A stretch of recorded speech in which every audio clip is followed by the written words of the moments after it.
Your fruit was into something that Lex thought was his own. You say the word, we take off that whole motherfucking corner. Every last one of them bitches. What corner we talking about again? Ragtag shit up on pacing. I mean, they get this shit from Joe, but they're mostly independent. They gone, Marlo. Just say something. That what you think? Just doing more. And take the fucking corner, too.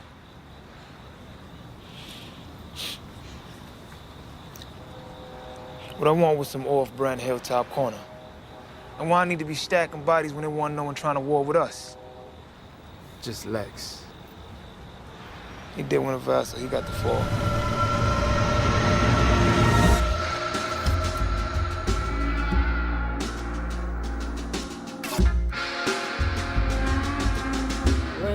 Alex Cottrell and Toby Huntingford present Caught on the Wire. This podcast is an episode-by-episode analysis of HBO's widely acclaimed TV series about the city of Baltimore, its people, and its many problems. Find more information about the show and all the episodes online at caughtonthewire.wordpress.com.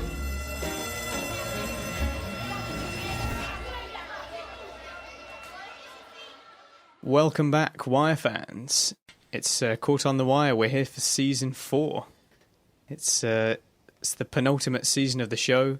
Myself, Alex Cottrell, and my good friend Toby Huntingford, we're going to be getting started with Season 4, Episode 1, Boys of Summer. And I'm just going to say straight up here that this is my favourite season. Yep. Yeah, there's a very widely held opinion, and mine too. And just a fantastic premiere, by far the best premiere we've seen. Just very, very easy to slip into, I guess, unlike the previous three where you're really kind of catching up with all the slow setups and trying to get in the mood for it. And this just feels like it's carrying on seamlessly. So very, very excited to discuss things. And when you consider the context, we were saying before in Season 3 how they didn't know at the end of it whether they were actually going to get a Season 4. So now that they have, like you say, it does feel like they just slipped straight back into it. They didn't try to reintroduce the show in any way, and that's what made it very easy to fall into once more. Yeah. And anyone who's got that far, I think we also said in Season 3, like anyone who gets to the end of Season 3, normally it's at that point that the show really starts to click, and you really start to understand how it's sort of presenting this whole city. Absolutely. And it feels very, very tangible from this first episode. Yeah, and hand in hand with that, of course, you get no real problems beyond that with settling in. As we mentioned, everything seems to flow as you would expect from a really good show. There's no having to adjust, and you can just enjoy it as it comes piece by piece. And so that's of course considering that no fewer than 18 named characters are introduced this episode, which would make it seem kind of bewildering just statistically, but it really isn't. It seems to do all that very, very subtly, really, quite inconspicuously. Yeah, it's. I guess we shouldn't take too much for granted that we have seen the show this many times, and you don't have to acclimatise yourself to all these new characters, but it is a massive ensemble that's introduced, and I would imagine anyone watching it for the first time would very much struggle to name any of the new characters that they're seeing by the end. Yeah, definitely. All right. So should we begin with some listeners' corner? Sure. We had a couple of messages this week, which was nice. First off, we had Nav, who was just letting us know that he was a fan in the UK, who appreciates the work that we're doing. He says that he's been hooked on The Wire for a few months and that he's managed to complete it all. He says, quote, "I loved it so much I've started watching it again with my wife this time round. And I watch an episode and then listen to your review on the episode, so it really does help me understand the show in a different light. The show is so deep and so complex, it's great that you guys are doing this podcast." So yeah, thanks very much, Nav. It's always nice to hear people sort of getting on with the show, and we're hearing from people who have come from lots of different levels on how much they know about The Wire. Some people who are massive veterans have seen it many, many times through and know it even better than we do, and lots of people coming into it after only having seen it once. It's good that it's appealing to not just sort of hardcore Wire fans, but also lots of people who are maybe only just coming into their rewatches now. Yeah, absolutely. So it's encouraging. Anything We also else? heard from Mike, who said that he was just reminding us of the sort of war on terror implications with the mission accomplished finale episode from season 3. And he talks about the situation in Baltimore being very similar, and that it wasn't just kind of like nods towards the war, but obviously it's making the city part of that as well. And he says, quote, "The fall of the Barksdale Empire, that is the cause for celebration among the police, only makes way for the new and vastly more deadly Stanfield reign." And we definitely feel that in this season, don't we? Like Marlo comes straight in, and it's this not only a new type of organization, but like a new type of murder as well. So we're really introduced to this new reign straight away. Oh yeah, the game has gotten more fierce very quickly. So thanks for that, Mike. Some good comments there. We also heard from Paddy again. We've heard from a couple of times before. He was just mentioning that he saw Brianna Barksdale in True Detective 2, which I've still not seen yet. I've still not watched any of that. That just finished, actually. That just finished on Sunday. Is it finished, is it? Okay. The 8 episodes. I did see the first couple. I wasn't compelled enough to continue. I know, obviously, we discussed it at the start, didn't we? And we spoke about how the reviews had been fairly unfavourable, but there was kind of a hope that it would improve and would find its feet. And if anything, since then, the reviews have just gone downhill, and people have been really, really, flaming this finale as a kind of complete nonsensical hour and a half of television. So I'm not sure I'll be going to that too soon.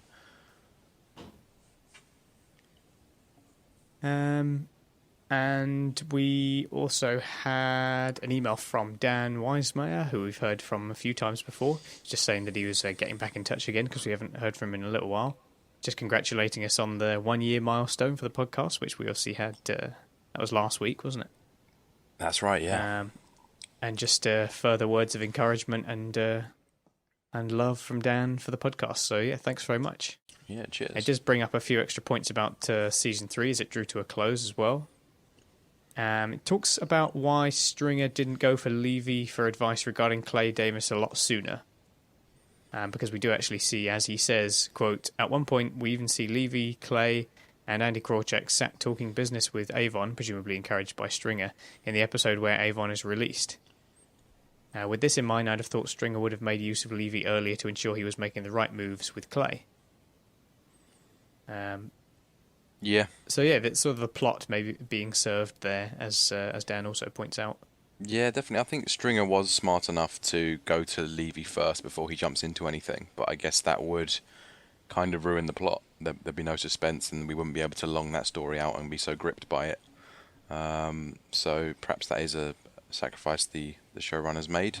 Although you could just as well pin it on Stringer's sense of self-importance and wanting to do things independently and wanting to build something for himself. You could certainly look at it either way. So, but Stringer's got a head for being very meticulous and covering all of those details, but he's also not a flawless human being. I guess he's not like a flawless logical being. So, I guess he's able to make mistakes. So, in that sense, we can wave it away, I suppose. But it is a good point nonetheless. I mean, if he were thinking completely straight, that's what he should have been doing.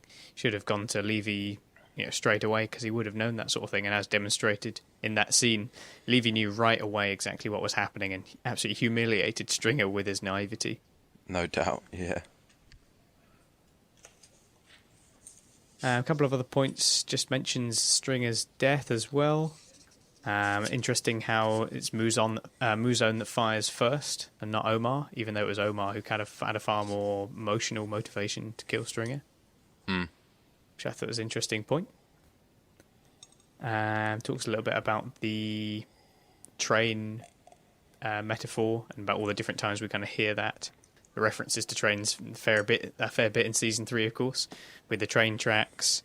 We have Muzon talking about a slow train coming. We have the music at the end of the montage, and then Dan talks a little bit about the fate train, if you will, and he says that it is an intentional pun on freight train, and it seems to catch up on many of the characters, particularly Stringer and McNulty in that season, no matter how hard they try to make a difference for themselves or for others.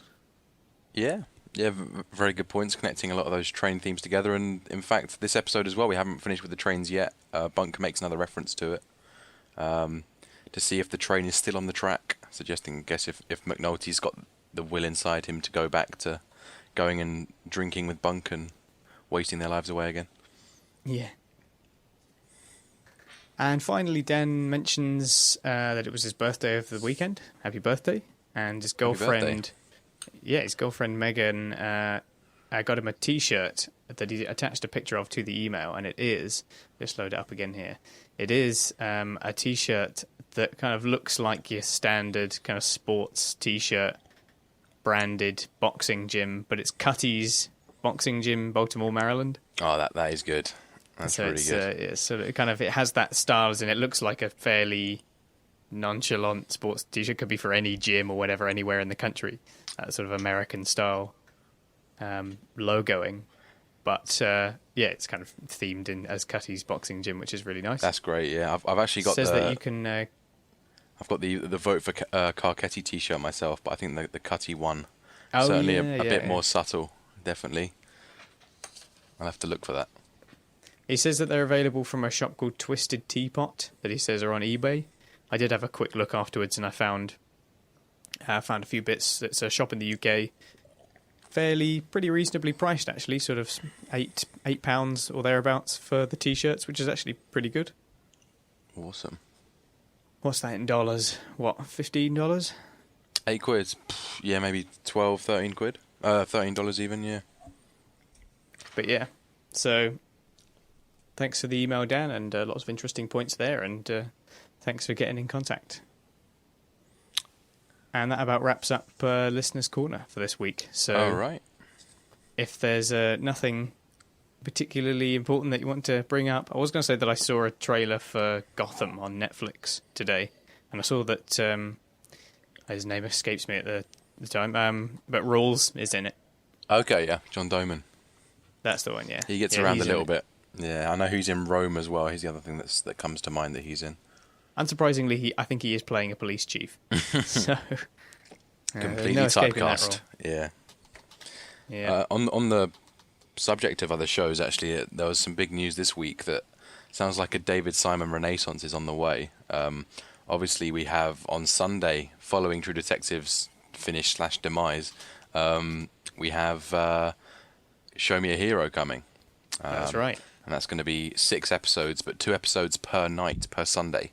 And they're going to be an hour each, so you can watch 2 hours of television every Sunday for the next 3 weeks. David Simon goodness. So the early reviews are very, very good. Very hopeful for it. And in addition to that, HBO has, greenlighted, I believe, 2 other David Simon shows on HBO. The first one is with James Franco, and it's going to be called The Deuce. And it's, I think, as we mentioned before, it's the Times Square 1970s and 80s porn industry show, looking into the corruption and goings on in that world and culture. And there's a second one that will be coming as well, which I believe is much further away from being produced, but it's Capitol Hill Project, so a very political Washington DC based show, maybe perhaps what he wanted The Hall to be, the miniseries The Hall that was planned in between season 3 and 4 of The Wire, and that's going to be coming a little bit later on. It's going to be collaborating with the veteran journalist Carl Bernstein of Watergate fame. So, yeah, they're both set to film over the next year. Sounds good. So that's this Sunday. And this Sunday for Show Me a Hero, and within the next couple of years for the other 2 shows. So that's what we've got to look forward to from David Simon. It seems recently he's just been really sticking with Treme for the last 5 years, and I know that show is loved by many, but I never got into it, so I'm looking forward to finding some new David Simon stuff to get my teeth into.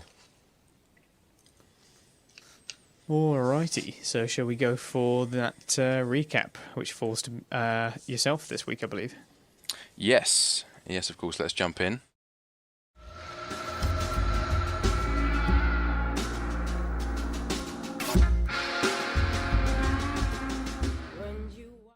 Just, I guess, before we jump in properly, I'll just talk a little bit about the episode in general. So, the episode drew 1.5 million viewers. which is very low compared to other HBO series of the time, like Deadwood and The Sopranos. But HBO were confident that if they repeated the show a lot and put the show on video on demand, this was one of the first HBO shows to go on video on demand, it would enhance the figures. But despite these low figures, HBO actually commissioned the 5th series 2 days after this episode aired, because they were so confident in the show's prowess, which must have been a big relief for the team. So that's pretty cool what happened there. I mean, critically, the episode was absolutely applauded. And there was an Entertainment Weekly critic who named the opening scene of the episode as the first of his 5 reasons to live for the week. So that's what we've got to discuss now.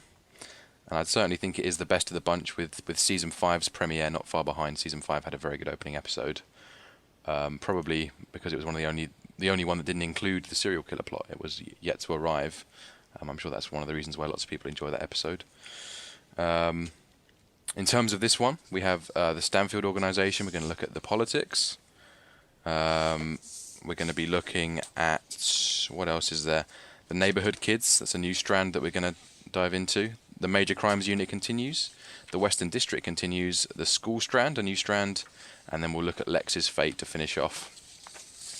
So, if we jump straight in with the Stanfields, we have our opening scene. So, the episode opens with Marlo Stanfield's young female enforcer Snoop visiting a hardware store to replace a cordless nail gun that is continually running out of charge. The salesman recommends a powder-activated tool, and explains its characteristics to her. Grateful for his time and effort, Snoop pays for the tool and heavily tips the suddenly anxious salesman and walks out with the nail gun. Her mentor, Chris Partlow, waits outside in the car. Snoop cheerfully relates her newfound knowledge of their new hardware. So, it's interesting that the first episode of the season goes straight to a character that we spent very little time with at this point. Yeah. And it shows how, again, The Wire is not afraid to do this. It's not afraid to put this very large spotlight on, if you're a first-time viewer, what is a very insignificant character at this stage. Yeah, it's weird, because I remember the first time watching this, I recognised Snoop and Chris, but I didn't know where they were from, because they didn't speak much at all in Season 3. They were shown very briefly, and although I recognised them, I didn't know how they connected to the show at all. So it goes to show really how an off the wall starter it was, certainly compared to the rest. And then you're given the extra difficulty in, let's face it, sort of again as a first time viewer, just completely understanding everything that she's saying. Yeah, there's such a unique turn of phrase and the accent and everything. It must be quite impenetrable to someone who's not accustomed to it at this stage. So it's quite something there. You can certainly develop an ear to the accent once you've listened to her a few times, but certainly subtitles are required, perhaps first time round.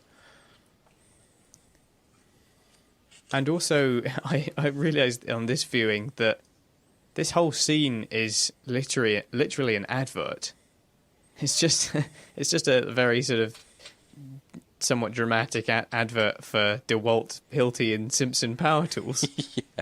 It kind of spends that whole time talking about how great they are. It's the Cadillac of nail guns, and it's given all of these technical specifications, and this guy's really enthusiastic. I remember watching it, I was like, this is just an advert. But it doesn't really matter, because you're focusing on the characters, and this what's being presented here in this opening scene is like the two worlds, and how this hardware barn guy, he has no idea what his help means. He thinks he's just helping someone buy a nail gun. He has no idea the implications of this purchase for Snoop and Chris and their whole operation. I mean, he eventually works it out, and the look of horror on his face at that point is pretty fantastic. When she does reveal how she plans to use the nail gun very openly, very matter-of-factly. It's interesting how candid she is about it, and then, like you say, his face suddenly turns to one of sort of, is that really what I just heard? Yeah. What am I contributing to here? And obviously there's an exchange of learning on both sides there. We, the audience, learn a lot about powder-actuated nail guns. So does Snoop, who really seems to value the knowledge. And then Snoop throws it back on him and gives him a real lesson of what the street is finding uses for the tools that he sells.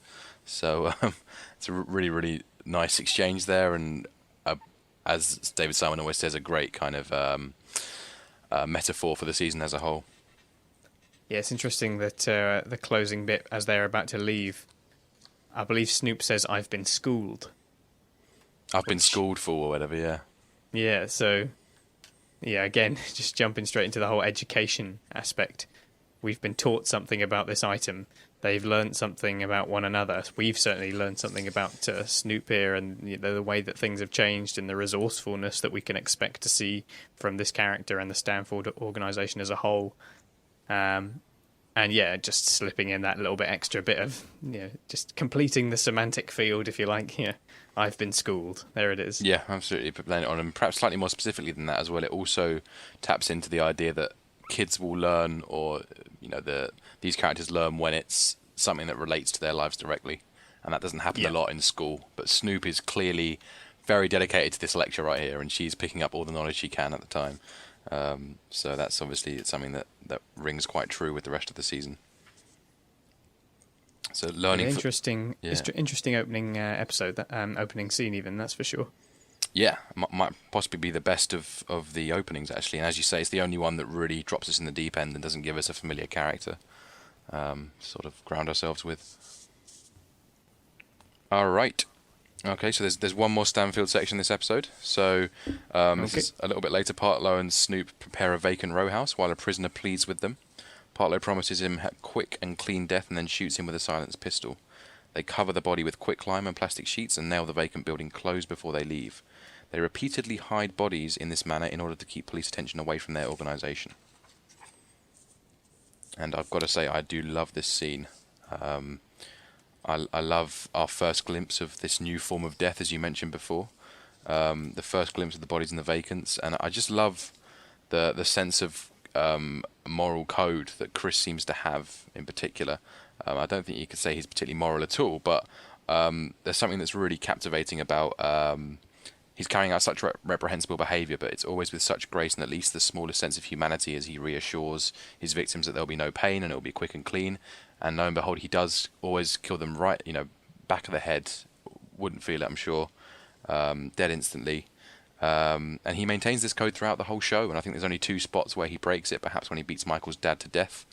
That's the only time it's ever personal, though, and when they torture and kill Butchie. But that's because it's required to bring Omar back. So if there's no reason to, he'll always give the most humane death possible, even if it is death and lots of death. And I find that quite captivating about him. Yeah, it's quite a strange thing to wrap your head around at first, because you have a character doing a lot of murdering, but it is somewhat impersonal. It is very pragmatic. It's just about getting rid of that person, what they know, what damage they can do. Yeah. But not in a way that's there to satisfy some, sick desire for violence or whatever. It's just exactly. It's just, this needs to be gone, and I don't want it to be any more difficult for me, and so he's not going to make it difficult for them. It's just, don't worry, it'll be over very soon. And it's obviously an idea that's carried throughout the whole organisation, as perhaps has originated with Marlo, maybe, because we do see later on with Prop Joe where he says the same thing. Don't worry, Joe, I won't make it hurt none. Yeah. It's clearly an idea that's throughout the whole organisation. So it's like you say, it's very captivating because it's not being glorified, and we have seen a lot of glorification of violence, and in this it is just so calculated, and it's this new breed of murder that we can now come to expect for the rest of the season. Definitely, and I feel that method of murder really, particularly to Chris, applies to his attitude and his demeanour, and makes him perhaps the most compelling of the two here compared to Snoop, in very stark contrast to the actual atrocities he's carrying out. And I guess overall this speaks to the complete desensitization to death and kind of clinically turning it into some sort of scientific business process removed from all the emotion of it. And I mean, just the way they carry it out as well, using the cover, using the powder, using it so that all the smells in the vacants mix together and mask the actual smell of death. It's very much a process that's been well thought out and devised. And it's certainly, a far cry from the way the Barksdales were doing things. Yeah. I guess we see the Stanfield organisation a bit later on when we're involved with Lex. Yes, we'll get to that at the end. But for now, should we turn to the politics? Let's do it. Okay, so this is mostly Carcetti stuff. There's a little bit of Herc and Royce in here as well. So firstly, Tommy Carcetti has a morning meeting with the previous mayor to discuss his election campaign. Carcetti's deputy manager, Norman Wilson, interrupts his candidate to tell him that he's behind schedule and hurries him off to his next appointment. Carcetti speaks to an indifferent group of seniors in an East Side residential home. Officer Herc reports for duty in his new post with Mayor Clarence Royce's security detail. Herc finds his new partner lacking the good humour of his old one, Ellis Carver. He and his new partner see Madame President Nerese Campbell when waiting on Mayor Royce, whom both show an immediate sexual interest in her. Herc reports into his commander, Lieutenant Hoskins. Royce declines to return a call from property developer and campaign donor Andy Krawczyk. Royce's chief of staff, Coleman Parker, reports that Carcetti and Anthony Gray's campaigns are asking for 2 separate debates. Royce has a speaking engagement with a healthy attendance at a harbour redevelopment site. So this is, if nothing else, kicking off our Carcetti rise for the season quite nicely. We have Royce flying high by the end, doing his lots of smiling and waving and people applauding and giving big speeches and doing exactly the sort of thing that we see Carcetti trying to prompt in this residential home. He's trying to give a sort of strong, impassioned speech as well, and it's falling completely on, I was going to say on deaf ears, but that almost seems a bit insensitive given the... Yeah, I like the fact that we can't really work out if the comment about the lunch options, you know, the Salisbury steak, is she mocking him or is he genuinely not quite with it? I hope, you know, in some ways... See, it's irrelevant almost, isn't it? Because Yeah. the key is that it doesn't, you know, he is out in the wilderness, as Royce says. Yeah, and I like how they cut to Carcetti is exactly as the lift doors close as he mentions that, so it's certainly trying to make the point there. And I guess as we discussed before, all the groundwork that was laid down in Season 3 for Carcetti to step up to this major character pedestal has finally arrived, and he certainly has more screen time considerably than anyone else for the first couple of episodes here. They almost replaced McNulty with him as the main character to an extent. And, you know, they're really laying it on thick in this episode with regard to his stress and his time-consuming campaign. They're really making it clear how much effort and stress there is involved with this process. We also meet Norman Wilson, of course. Yeah. His deputy campaign manager. They obviously share sort of an unusual working relationship filled with lots of humour. So that's, we see that develop over the episode as well. Yeah. And Carcetti continues to be, you know, very emotionally charged, very idealistic, and we start to see small bits of that in this opening scene. Yeah. We also have Herc, as you mentioned, in his new post. I can't help but feel like he's fulfilling a bit of a dream here. He feels like he's some kind of like one of the men in black. He's a proper behind-the-scenes bodyguard. So I think he likes that very much, clearly enjoying himself and getting a bit carried away with his humour, which is not obviously not going to play as well with his new partner. Yeah, he's clearly new at the job and he's trying very, very hard, isn't he, to be one of the guys, be one of the banterers, and it's really not turning out well for him.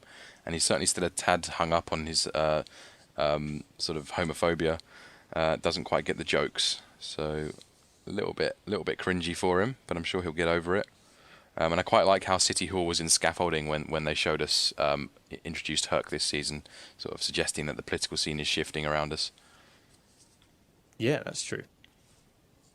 Yeah, I mean, in terms of the first Carcetti scene, the ex-mayor meeting is quite nice. It's a nice scene to help us adjust, to have a chance to understand where he's been up until now between the seasons. So it's kind of a shorthand way of making that catch-up happen, really. And, of course, allowing us to meet Norman, who's, again, as you say, very, very funny, very humorous character. And we see that the odds are against him. The ex-mayor seems very against it. There's no room for a white mayor in the city anymore, and 25% of the vote at least needs to go to Grey as well, so there's quite a few things to consider.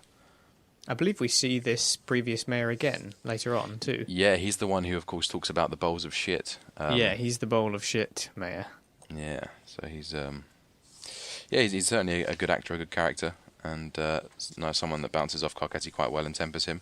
I was just going to mention a couple of other things here. I quite like the fact that Herc is now our new eyeball deeper into the politics. You get a sense that a lot of the stuff that we're seeing in this early part of the season is the stuff that the Hall would have covered if they would have gone through the miniseries. And we'd have perhaps started this season with Carcetti in power, having gone through the electoral campaign in the hall.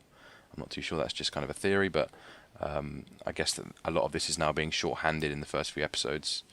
Our first glimpse of Nerys Campbell, I guess it's worth mentioning as well. She becomes an important character, particularly in Season 5, as the Madame President. And also, Royce's illicit relationship with his secretary is quite heavily alluded to when she hands him the papers. Because, of course, next episode, Herc will catch him in the act, getting a blowjob from her. So, great that we're sort of able to discuss these things. Classic thing that we just have to avoid if it were a spoiler-free podcast, but we can just jump straight in there and make the connections early, which is really great. And, of course, Royce trying to avoid those debates, avoiding the crap that can be thrown at him now that he's in office. The other guys haven't proved themselves yet, and they've got nothing to lose, so, of course, they'd be wanting to find as many opportunities as possible to throw him under the bus and accuse him of all these wrongs. Sort of uneven scales of the blame game there, that's for sure, in terms of where Royce stands. He's got all of that time behind him and things that they can, like you say, things they can actually accuse him of, so... Yeah, definitely. Seems to it happens every time, doesn't it? The up-and-comers it's a classic want election. to have all these debates, Yeah, it's their chance to prove themselves. It's certainly good noticing the real contrast between those speeches. They're really painting a fairly negative picture for Carcetti at this point. And of course, the waterfront being gentrified again alludes back to Season 2, and this, as well as I think a lot of Season 3 stuff. We perhaps consider this might have been a development Stringer would have been involved with if he stuck around with Krawczyk for a bit longer. So there's quite a few characters that can possibly be tangentially involved here. And there was finally that kind of shameless plug at the end. You talk about vision and commitment, Mayor Clarence Royce. It's just kind of this... it was all very lots of bum kissing going on there, and it's just this... It's almost like a show. It's kind of like some kind of performance, so that everyone can see how happy everyone is and how good friends everyone is, and we all love each other very much, and everyone is very brilliant, and it's just a big sort of media moment where he can get lots of pictures of himself smiling in the paper, and meanwhile Carcetti has no press and is speaking to an audience that aren't even really listening to him. And it's interesting that that's prefaced by what the previous mayor says. He says something like, old people, they vote, So this supposed strong section of voters doesn't seem particularly engaged. Yeah. And what's giving... whereas Carcetti is talking directly to voters, it seems like Royce's speech is more to the media, and that's giving him a lot of power. And we get a sense of how much of a minnow Carcetti is again later on, where he's talking about the money that's being put in for various campaign expenses. So yeah, it's just beginning to paint this picture of just how much of the underdog Carcetti is at this stage.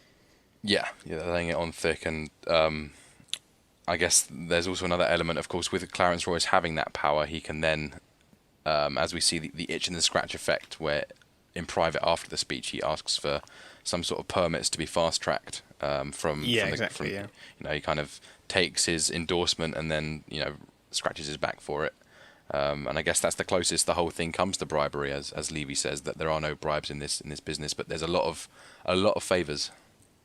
And we see that Royce is very experienced at this. He knows that cameras are around. He's not there to have some shady conversation while there's a load of cameras about. He pretty much just brushes it off and smiles and, yeah, sure. And later on, he's just, he doesn't want to know too much. He doesn't want to be too involved. He knows how that game is played, and he knows that he doesn't want to make his involvement even hinted at. He knows how to play that off.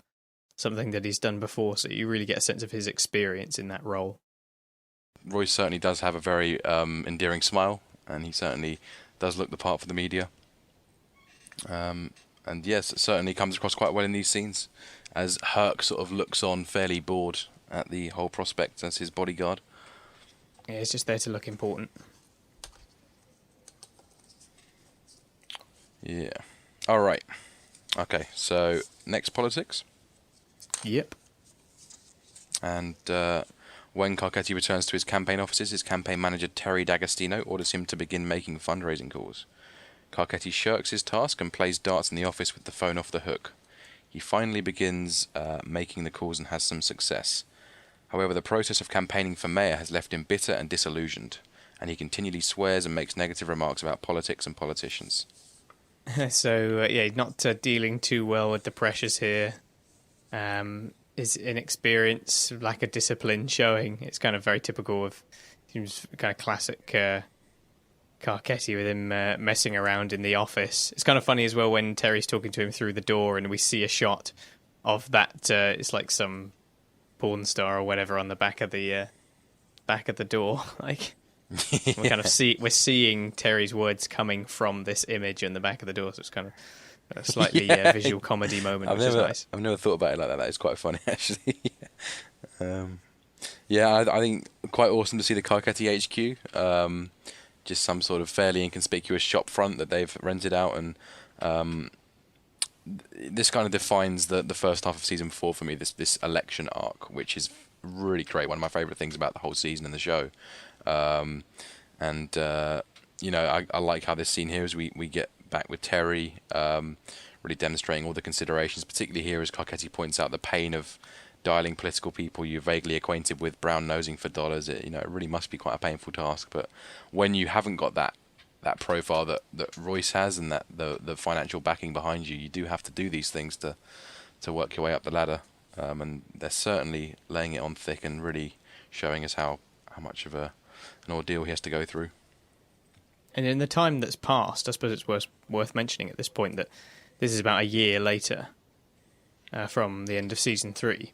We kind of rejoined this Carcetti strand at the right time, whereas before we were seeing the beginnings of him, running for mayor. He made that announcement, and now we're deep into that sort of election season. Yeah, and he's got a lot of those things in place already, so we don't have to deal with the slow build. We've kind of arrived back at just the right moment to see where the real difficulties come in, where the pressure really starts to ramp up, rather than going all the way through it. So it's a good choice to set it that far away, and obviously also part because of the gap between season 3 and season 4 made a bit more sense to have a longer chronological time. But we do rejoin the story at the right moment for Carcetti here, and he has to deal with a lot of things that he obviously doesn't want to.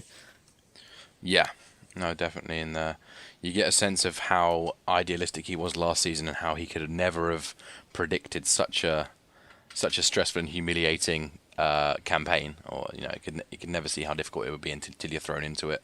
And I just like how everything in the office screams at him the F days to go on the calendar, like this real can't wait to get out of it sort of moment, and being exhausted and dragged out of the car at midnight every night, sort of, and then thrust into the car again the next morning without delay. It's just a really nice way that they've laid it on here. Yeah. But he does seem to get his $30,000, and if he's getting 4,000 a time, I guess he only needs to do it, maybe 8 times. Not too bad, but it does take a while for him to respond.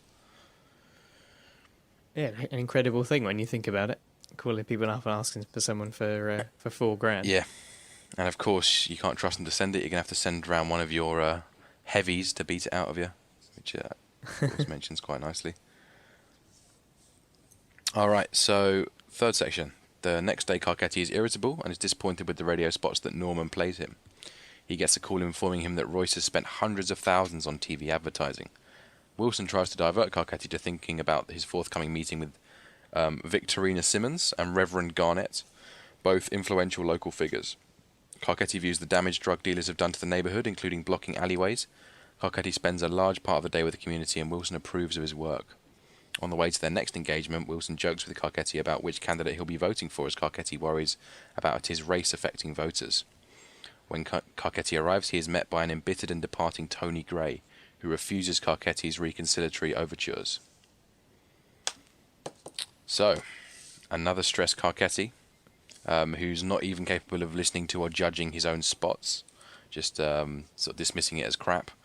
And 30,000 spent right there. It's crazy to think Royce spent 10 times as much, 300,000 on TV spots, which is quite incredible, really, what he's up against. It's also nice that this little part here goes from Carcetti's despair in the car, and this accepting defeat already based purely on money and his perception of how it's going. And this community work seems to revitalise him by the end. And you know, Norman says that he did good work. And we see that over the course of him understanding what's going on. And it's I just like the fact that that's the arc that it takes. It goes from this despair. It's kind of quite subtly reintroduces the idea that there is hope and there is good work that he can do. And he really shines at these moments, and it's fair that he hates having to do that office work and asking people for money, because clearly it's being with people and understanding the difficulties and getting things sorted. That's the bit that he really wants to be doing. We see that he gets very quickly on shortly after to get people that he knows to come and clean up those alleys that have been blocked up and everything. So yeah, he does some good work here, and just reinforcing the idea that he is clearly very pressured by the whole thing, under a lot of stress, and this is almost a therapy thing for him in a strange sort of way. Yeah. For him to actually get out there and do some work on the street revitalizes him. And yeah, I mean, as you mentioned, that arc's very good. I like the little mini arc as well, where he goes instantly from being this stressed, foul-mouthed politician into this, you know, really hopeful, endearing, upcoming character. It just switches like that. Just absolutely tearing them to pieces, you know, with all sorts of names under the sun. And, you know, it shows how much effort and fakery is really required in this position. But I really like how he makes that transition seamlessly between the two characters. And it finishes him off with him even trying to impart that sort of non-partisan, non-embittered point of view towards Tony Gray. Kind of wants to help him out on it, and then we see it's from Tony Gray that we get again the embittered personality again, where he's just like, fuck you.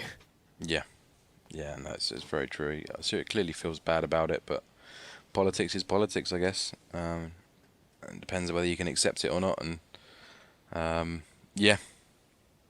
And I like Norman toying with Carcetti in the car about who he's going to vote for. He's like, I'm going to vote for one of them brothers or something. Thought that was pretty funny. Yeah, no, that was good. That certainly got to Carcetti until he decided to. You know, it's one of those jokes that seems to really resonate, and you really feel like you're there with them. It's one of those ones that, yeah, really good introduction for Norman here. And it's so dark, isn't it, when they drive home? Like, he arrived first thing in the morning. He's there literally all day, sort of looking at alleyways and trying to get some of his sort of loyal friends in the city to clean up some of their stuff. And so even though he has to cancel all his other calendar events, you know, Norman's not fussed. He says, you've done some real good work here. And we get a sense that, you know, these two people here must, you know, really steer a lot of voters in this area. You know, they're really going to influence a lot of them. So I thought that was quite cool to see. Yeah, there was a showing, there is a telling rather than showing element to this, because you know, we're sort of told that they're influential figures and that they're capable of swinging a lot of voters, but we're not really provided much evidence for that. So presumably they are influential for whatever reason. Yeah. Yeah, I mean, they seem to be church folk, don't they? And I guess if in these religious communities, they'd often be seen as a real head figure of the community, I guess, in that sense. Yeah, so that's good. I like how he throws Royce as well. He says, you know, Royce won't let me do any of this crap you want me to, so definitely don't vote for him. He's certainly doing pressing all the right buttons he needs to. All right. And of course, just to top off the day, he runs into the embittered Tony Gray. So no patching things up there. Nope. That's pretty much the end of that friendship. Yeah, it's very true. All right, so final politics section. Carcetti leaves the next day seeming more energized. He tells his wife Jen that he is expecting a bump in the new polling data. His mood quickly turns when he learns that the polls are not moving the way he hoped. His staff remain optimistic, but he believes he's already lost. When he walks out, D'Agostino admits that he has read the polls accurately. Carcetti is apprehended drinking outside of a park curfew, and the officer recognizes him and urges him to move on. So, again, another early morning. I think another scene where we're reminded of Jen's disappointment, which isn't really allowed to surface in the show, to Carcetti or to us. there is a look of disappointment as he flies off again. Kind of shouting back at her, 4 more weeks, Jen, and I'll be back as a husband and a father. Yeah. And, we certainly perhaps know that won't be the case once he is in office. Things are only going to get busier. But again, it's nice to see little inklings of Jen's character, even if we don't really know her at all in the show. And the mood turns once again. He's gone from being, like I said, energized by what was going on yesterday with his community work, and now with some polling data, he returned straight back to being angry and irritated and accepting defeat long before the race has really begun. Yeah, and it's nice that his team are doing the right thing. They're keeping his ego afloat as much as possible. They're trying to explain that these aren't bad figures, but as D'Agostino kind of admits once he's gone, that this is crap, and we're going to need a miracle here.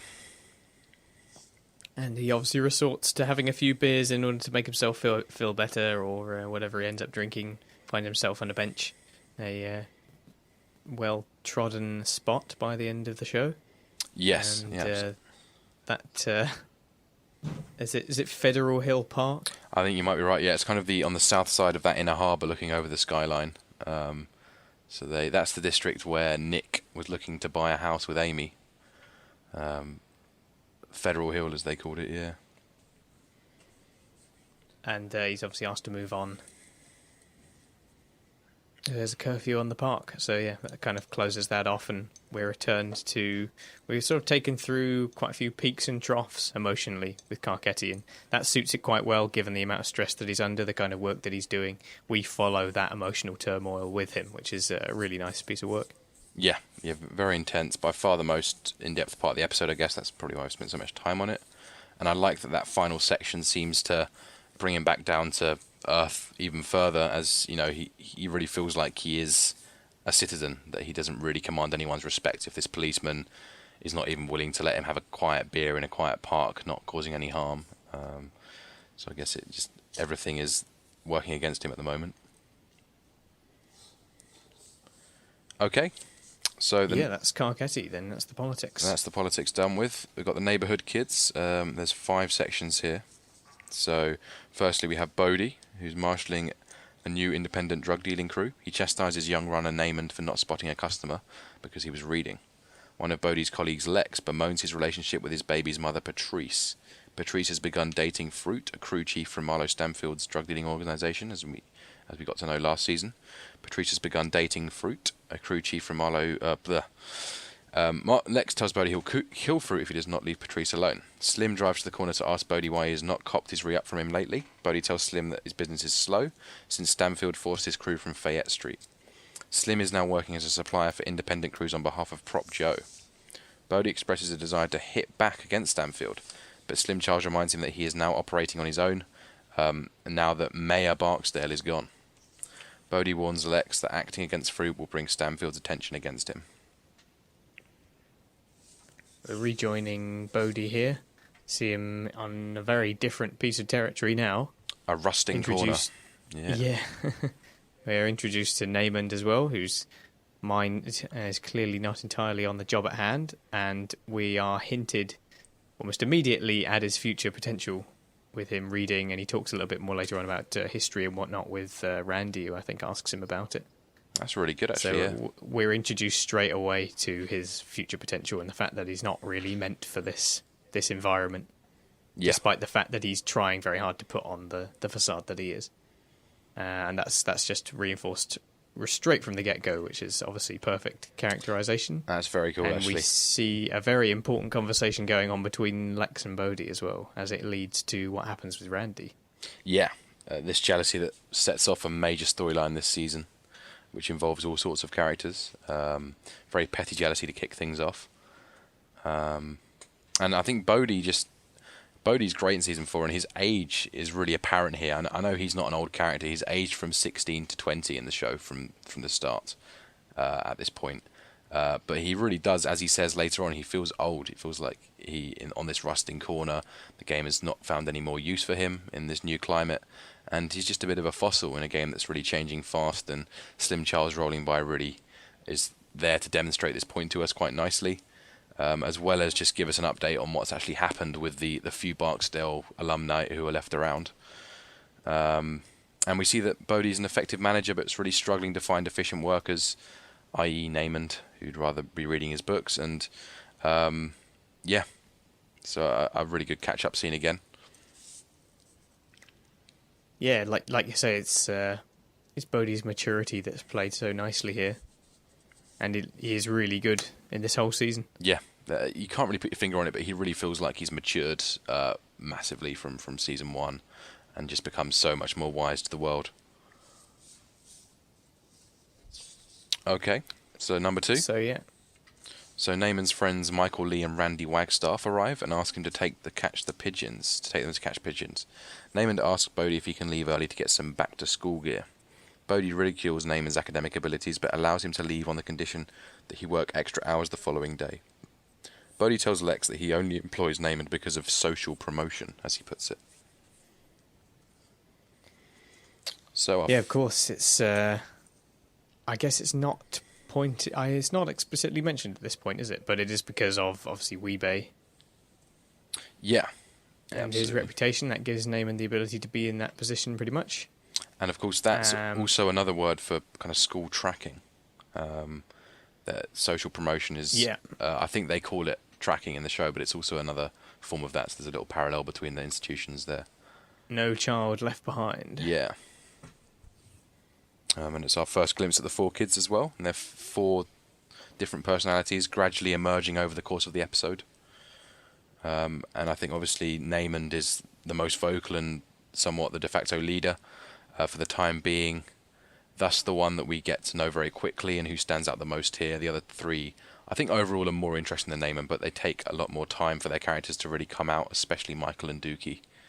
Well, we don't meet Dookie until slightly later on when they're actually trying to catch what they think is a homing pigeon. No, I mean I think he is there with the 4 of them, but he just doesn't say anything. Yeah.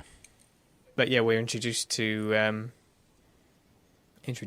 Randy as well, trying to make money trying to catch one of these pigeons supposedly. So that's something they're trying to do to, I guess, so genuinely socially promote themselves, make a bit of money, try and get up in the world. That's their ticket out, I guess they see it as. Yeah. Shall we move on to that section now? Yeah. All right. So Naaman becomes impatient as Randy tries to trap a bird that he thinks might be a homing pigeon. Randy believes they can sell homing pigeons to Nemo, who's the guy who handles Marlo's pigeon coops. Their younger friends Kennard and Donut stand and look on. Duquan Weems, whose nickname is Dookie, scares off the birds by throwing a bottle. Naaman initiates an argument with Dookie and Michael. Michael breaks up the fight. Randy talks to Dookie as the others leave, and Dookie reveals that the bird was not a homing pigeon because it didn't have a tag on its leg.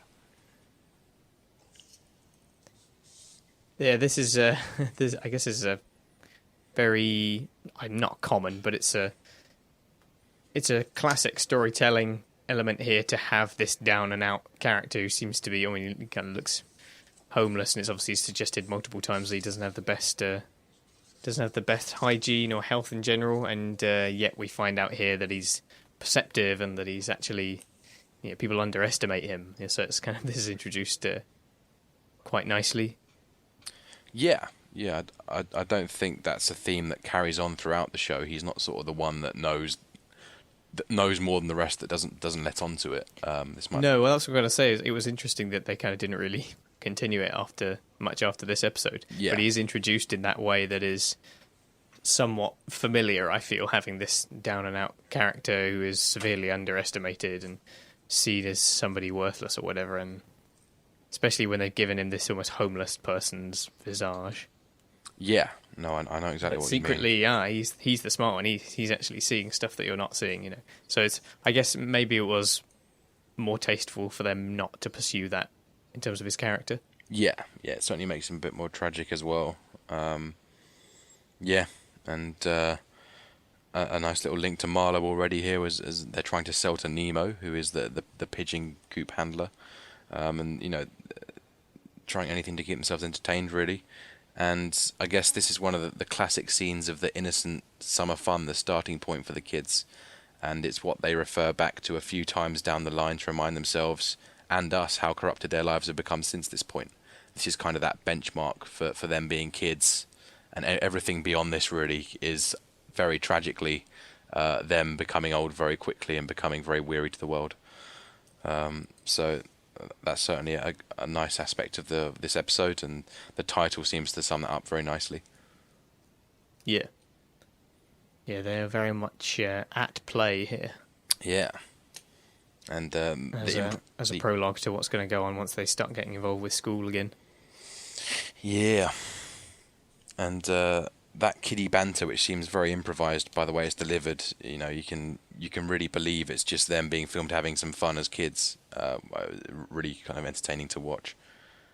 And I know there were real problems on set with these kids in the early parts of filming, with just misbehaviour and general chaos as a result of them being around. And it was actually Robert Chu, Prop Joe, who was the one who trained them up most closely and kept them, eventually sort of tempered them, kept them docile, as it was apparently a real nightmare getting these kids to behave at all in the beginning. So it's quite cool to think how that dynamic would have worked. They certainly had no problems bringing that on screen. Yeah. No, definitely. So what's next? Right. So next we have a very short section. That night, Lex tracks Fruit and Patrice to a club. As they leave, he shoots Fruit in the head and casually greets Patrice. Patrice screams and flees. So yeah, this is just following on for the conversation. We've seen that Lex is, a man of his word. If nothing else, he's going to follow up on that and just very, very casually shoots Fruit. What's perhaps most interesting and not immediately obvious in this scene is that The Wire doesn't feel the need to provide closure for the Fruit Cutty element. We have him being killed, and we've seen several interactions between Fruit and Cutty, and there's a certain awkwardness, and that he's saved him before, and I suppose if you could call it that, and they've had some unusual encounters. So we're expecting there to be a more full-on conversation. We're almost like we're expecting there to be another encounter where they might talk about it, or it might get brought up again. You might expect that to happen, but instead Fruit gets killed and it's sort of not really mentioned again, and The Wire is quite happy to not need to tie up all its loose ends, and that's why it's happy to leave things ambiguous. Yeah, definitely. The good thing is that by the end of season 5 you don't get the sense that anything wasn't tied up, which makes for a very satisfying viewing. But it's good that there should be some threads that look like they're going somewhere and don't, because that's what happens in life, really. And yeah, I don't think Fruit's loss was a big loss at all. He was a fairly moderately interesting character in season 3. Certainly a very abrupt death. I mean, he's given very short shrift here. He has maybe 10 seconds of screen time this whole season before he's offed as a character. Certainly was given the potential, shown to have potential as a real character last season, but very quickly dashed. And it's quite nice that, in some ways, it is nice that Fruit was the one who got killed, because it would be very easy for them to use a random nobody here. Because what they need to do is they need to create a motive for for Randy to go and tell Lex to go to the playground. They need him to kill a Stanfield. And they could have used some random nobody as more of a plot device to kick the season into gear, but because they used Fruit, it meant more to us, the viewers, I think, and it felt like much more of a genuine kind of catalyst for the season, I guess. And a rivalry, no matter how short it's presented to us, one that we can understand. Yeah. It's not just he's jealous about Patrice being with them. There's also the element of because he's in a rival crew. That's just another level of the desire to end him. Yeah, no, exactly. So it's abrupt, but it makes sense. And even if Lex is a very, again, abruptly introduced character himself, it just feels quite natural. It feels, because so much time has passed, we can buy that Lex is this new guy on the block, and he's a bit angry and has some jealousies, and, as you say, is a man of his word. So, okay. Yep. Final school kids bit. The following day, Michael and Randy continue to try to catch pigeons. Dookie arrives having been beaten up by the children in the terraces. Naaman suggests they retaliate. Randy comes up with a plan. Randy has his friends drink soda and urinate into water balloons. Naaman continues to bully Dookie as they prepare. Michael incites the terrace boys by stealing a bike from them, and they chase him into the ambush. The plan goes sour when Naaman bursts a balloon on himself and his friends all flee. Michael is caught and gets a severe beating. Randy hides to escape, as does Naaman, who is within sight of Michael's misfortune. Later, having changed his clothes, Naaman buys ice creams for his friends, even including Dookie at Michael's urging. When Randy returns home, he is told off by his foster mother for breaking his curfew. This the scene where Randy comes up with a plan and they start drinking all of that soda and they will have to urinate into a funnel, into a balloon or something. I think it's Donut who's talking about, I can't go with all of you people watching. I think that was the point at which I realised, how you were saying before about problems they had on set, but how good are the child actors in this season? I know, it's really good. Absolutely unbelievable. Yeah, it doesn't. It feels like, a lot of The Wire is to do with these character actors who aren't acting; they are playing themselves, and it totally feels unbelievable is the wrong word, to be fair. I mean, it's totally believable. That's the. I guess what it is that there's no real line. They're not professional actors. They're not. They only need to come on set and be as they were with a bit of prompting in terms of the plot, and it just seems to work perfectly. Yeah, I imagine these kids in their heads were thinking that we're not acting, we're having this fun for real. This piss balloon idea, we genuinely came up with it, and there's that much genuine expression in the performances that it kind of has to be, because that's such a common criticism that's rallied against child actors in general, is that they generally don't compare to the adult counterparts, and there's good reasons for that. They're inexperienced, and these kids don't seem to suffer from that problem at all, which is just so amazing, really. Yeah, they tap into the emotions of all the scenes absolutely brilliantly. So it was just at that point that it made me really just realise just how incredible the performances are, and you kind of take them for granted because, as you say, many times child actors are a bit flat because, of course, anyone who's not emotionally mature is not going to have as good understanding of how to replicate or reform or adapt those emotions to the acting environment. Yeah. So what worked to the benefit of the show here is that they were clearly making use of young people who would have probably been behaving that way off the camera. Yeah, exactly. The character actor effect, and I'm sure Mr. Robert Chu has a lot to answer for as well. I'm sure he worked his wonders on them. So yeah. But certainly a very good point to bring up. I mean, the acting is phenomenal. I'd love to have known what he said to him. Yeah, it'd be so cool to see a little mini documentary on that. And of course, this does birth the piss balloon scene, which is a very, very memorable scene. It's also our introduction to one of Randy's major kind of character traits, which is his great enterprising ideas, and also his infectious smile as he contemplates the chaos they could cause with it. Yeah, he like you say, this is a really good scene in particular for demonstrating all of these character traits that we come to know through all of the kids. Michael as the muscle, he's very kind of pragmatic, and that's why he ends up running with the Stanfords eventually, as he does share that kind of point of view. It is very much about effectiveness, and Naaman has a lot of talk, but very little courage. As he watches Michael get beat and pretends that he doesn't know he's getting beat, it's. And then later on is talking about people who stood tall, and yeah, he's already gone home and changed his clothes because he was the one that got piss all over himself. So yeah, and obviously he absolutely has to say at that point, "Oh, I've pissed myself," So, which was really funny. That's a great introduction to the characters there, and again, like you say, with Randy, his enterprising state of mind, he's able to come up with these plans, and this is something that the other kids understand about him as well.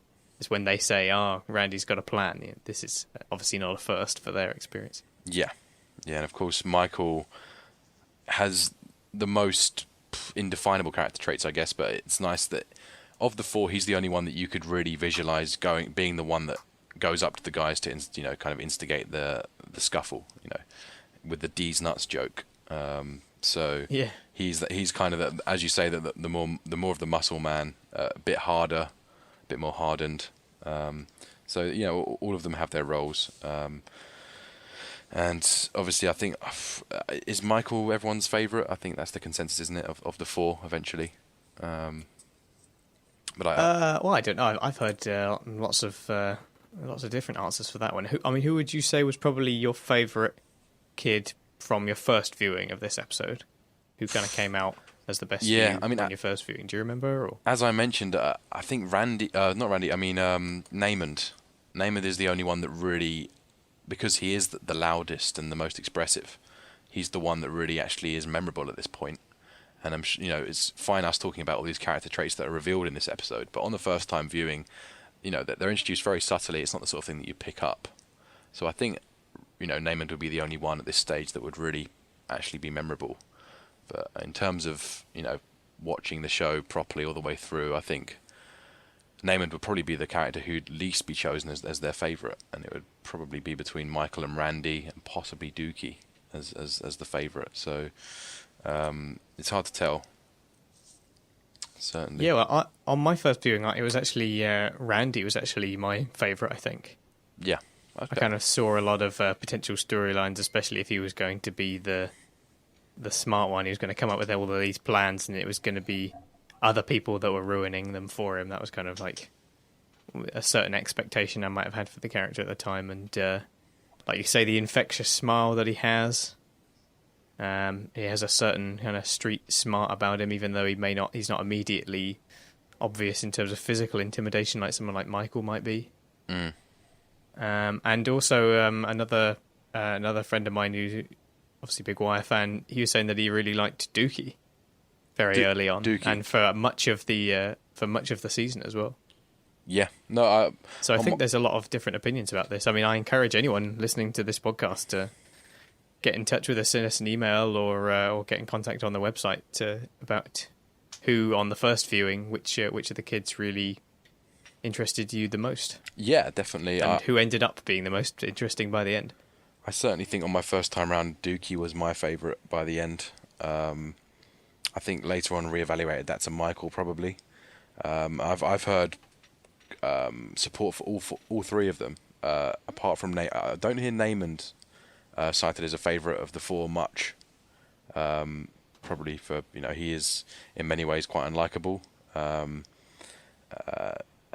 Very much for himself compared to the other ones. But yeah, it's great how much you really could argue over which one's the best character.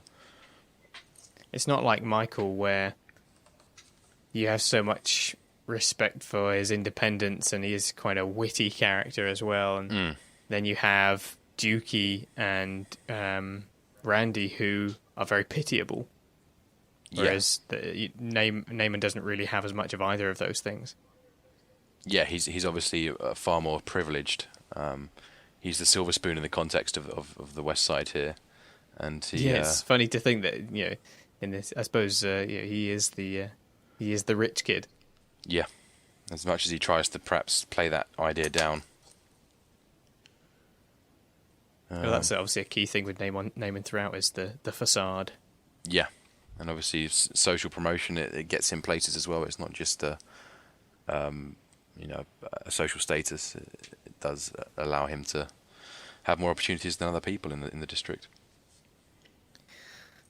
So those are our neighbourhood kids. Yeah, I mean, I suppose we should probably move on because we've been on that bit for quite some time. We have, yeah. I was just going to mention really how this scuffle that the terrorist kids have with the corner kids, are they? It certainly feels violent and painful for them, and there's some beatings and there's some stitches going on. Yeah, it's brutal. It's certainly brutal, but it's only because we haven't seen what's yet to come.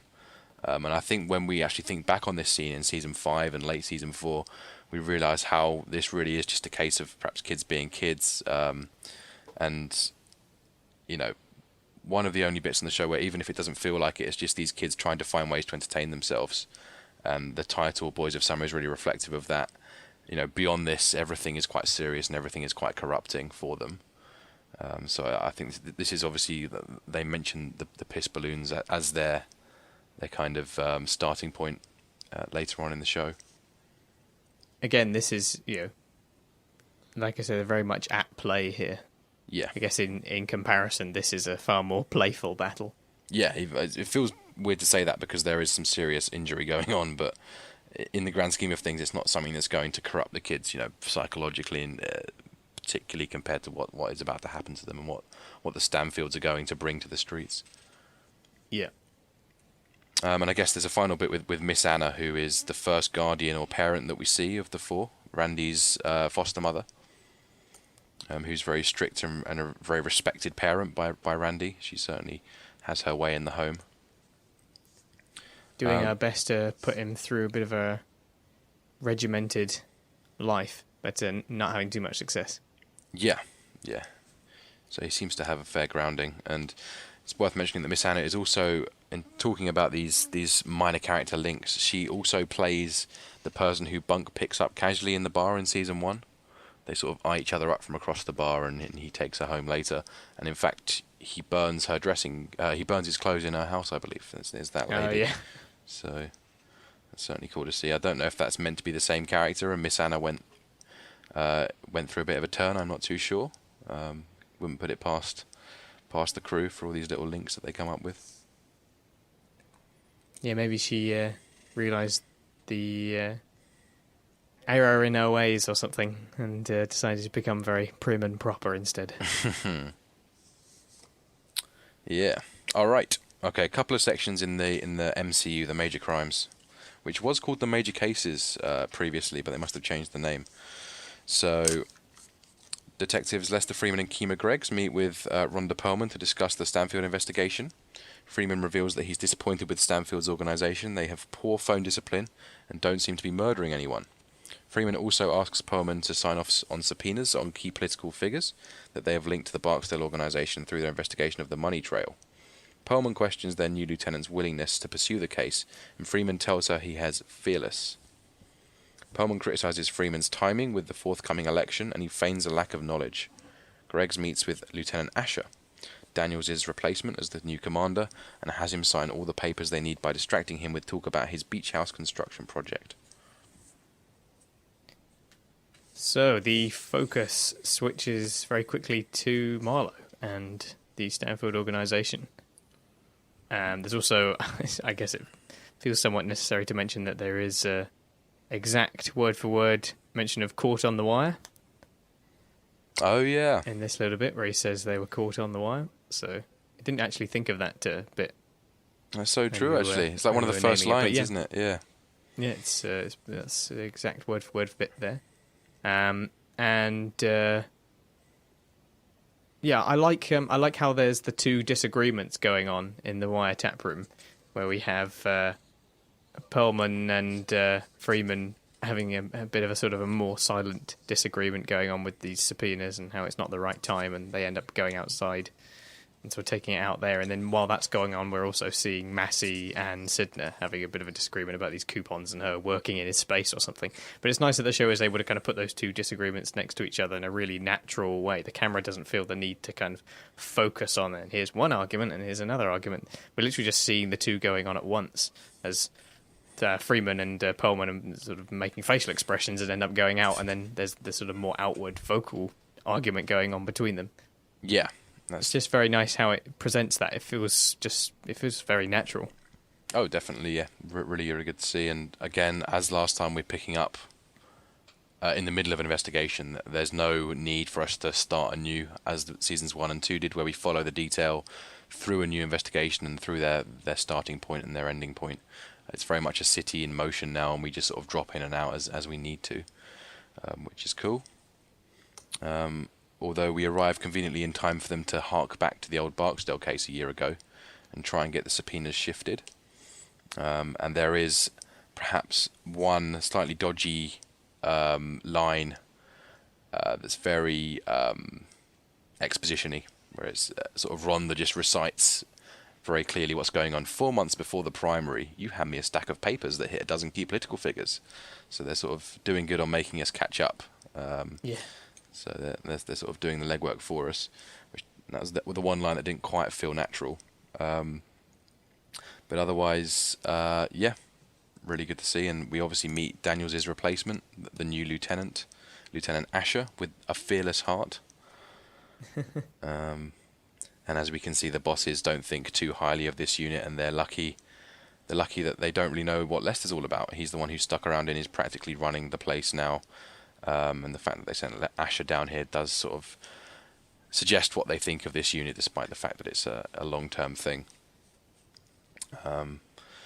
You know, Asher's got a fearless heart for building nice retirement homes. Yeah, it's just this recurring theme of retirement. It's great. There's no real concentration on work. It's just this goal at the end of work. I'm going to get to this beach house eventually, and I'm going to fly away. And in the meantime, I'm going to sign off these subpoenas without even looking at them. So he has some real talent that he's not aware of there. It's nice that later on he starts to figure out that he may be being mocked slightly.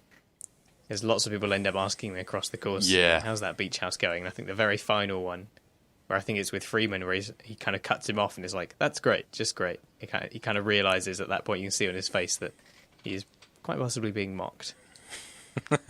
Some really great ones with rules I seem to remember as well. Great, just great. I just sort of cut him straight off.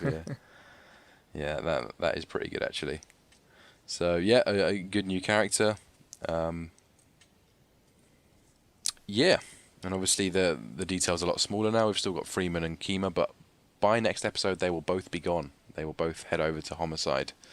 And of course, later on down the line, it will be Dozerman and Herc who become the main replacements, and Sidner and Massey will stay, looking for the first opening. So there's a lot of change to come in the Major Crimes unit. Yeah, Freeman obviously very confident in what's going on with the wiretaps. He knows that if Marlo goes anywhere near a phone, he can get him now. So yeah, it's just a case of waiting things to settle down. As we end up finding out, it moves on a little bit more than that. Yeah, I think is it Mr. Marimo who comes along, or Lieutenant Marimo comes along and actually runs a very tight ship and causes Freeman to lose interest and run off to Homicide. So, okay, one more Major Crimes unit section. Freeman catches discussion of Fruit's murder on the wiretaps of the Stamfield crew. Officer Massey notes that Fruit has not used his phone in 2 hours. Freeman meets with Bunk and Ed Norris in the Homicide unit as they are investigating the murder. Bunk gives Freeman a cell phone they have recovered from Fruit's body to garner more numbers for wiretaps. So so just catching up on what's been happening following Fruit's murder. Quite a nice bit with Bunk and Freeman here, having a bit of a joke about talking about sort of, look at that bow-legged motherfucker, I made him walk like that or something along those lines. Yeah, that was really cool. That was actually completely improvised at the end of a shoot. You can even hear the cast and crew laughing hysterically in the background, even though he's only meant to be talking with an earshot of Norris. So that they clearly wanted to keep that in just because it was so hilarious. And it really is a great line. Like, what a funny guy. And I guess in terms of the scene, despite Rhonda wanting to shut them down, she said, I guess you want another 30 days on these taps, sort of fairly reluctantly. They do catch Fruit's murder instantly. They kind of solved that, pretty much case closed within 30 seconds, thanks to the phones. Like, there's some real value in those wires if you have the patience for them. Yeah, just continuing on with the power of the wiretap. Yeah. And I like the fact that they're not seeing the bodies, and then of course later on we see why that is, and it's like a real moment of revelation for us. So is that it for our Major Crimes unit first episode? It's not too much. We're used to spending quite a lot of time with the details that generally is known, but yeah, the Major Crimes unit as it is here, we're used to spending quite a bit of time with them, but as you say, because it's been shrunk and there's less emphasis being placed on it, we're not seeing as much action, and there is a procedural nature to what they're doing with the wiretap. If people are going to be saying things like that on the phones, then they're going to catch them, and it's going to be case closed very quickly. Yeah. I mean, as Daniels has left, and as the universe expands, there's less room for kind of big arcs like the Major Crimes unit. So in some ways, it's good that they make room for more things. And should we go on to the Western District? So we have Yeah, let's move on. 3 little sections here. So Officer McNulty, strange to say officer, but he's now an officer, is called to meet with new District Commander Major Daniels and his Lieutenant Dennis Mello. Daniels pleads with McNulty to move out of patrol as he needs better detectives in his district. McNulty declines the offer as he leaves the room. Mello states that he tried numerous times to get McNulty to be a district investigator before Daniels' arrival. While Mello feels McNulty's in the wrong place, Daniels admits that while he feels McNulty has capabilities beyond his post, he's probably better off in patrol on a personal level. And we'd best get used to seeing McNulty this little in episodes because it continues on like this. We don't really see much of McNulty in this whole season. It kind of comes and goes in little parts like this. But there's very little focus on him, which in some ways is a good thing, because if we'd spent far too much time with McNulty, there may have been a danger of us getting a bit tired of the character. And I believe that Dominic West was at the time getting a bit tired of the character too. Yeah. Which kind of makes sense. So it's a good idea to move things on slightly, put McNulty more in the background. We understand his character so well at this point that we don't need to go through a whole set of storylines and see him beat himself up over another case. That kind of doesn't seem necessary at this point. So push him slightly back and put some focus on these new characters, especially seeing as so many have been introduced. Yeah, definitely. Certainly good to see that. And as much as I think we do miss McNulty, he can be quite grating. You know, he's not a likable character in many senses. So it's nice to have a little break from his constant anger and frustration. And arrogance. Yep, which doesn't seem to surface much here because he hasn't really got the opportunity to put that on the table. And he's clearly trying to focus a lot with Beedie, who we'll see a bit more of later. Obviously, Daniels is introduced again. Daniels is not in... I think now that he's moved on from the detail, he generally doesn't see many scenes in this season, actually. He doesn't really regain too much importance until he's promoted to, I think it's Colonel, or possibly Deputy. I think it's Colonel later on by Carcetti when he gets into power. But he's just sort of left alone as the new leader, and he's not doing anything drastic like Amsterdam, as Colvin was, so we generally don't see too much of what's going on. We assume it's fairly mundane and day-to-day as running the district. But one thing I did like about this scene is the transitions. The season 4 seems to do loads and loads of these scene-to-scene transitions. We already mentioned the Lost in the Wilderness with Carcetti and Royce, but there's a really nice one here, because I think the conversation they're having at the start is how that leaves Tilghman as SIC on 412 and he can't handle it alone, is what Dennis Mello says to Daniels. And then exactly in the scene before it, it's Ernest is going to be left alone for second period and he can't handle it alone, which is what the school principal says. So it's a really nice idea of these constant cross-institutional problems of lack of resources, really. And that's made even worse in Western District because McNulty won't become one of those resources they desperately need. But it's nice that they kind of made those connections. And both of these statements are mentioned before the new recruit is sent in to help improve the situation. So with the schools, it's Perez, and with the Western District, it's McNulty. Although McNulty doesn't wind up being so successful in that department. So even though that's kind of season 5, isn't it? Resources dwindling, costs being cut. There's still kind of a sort of suggestion of it here.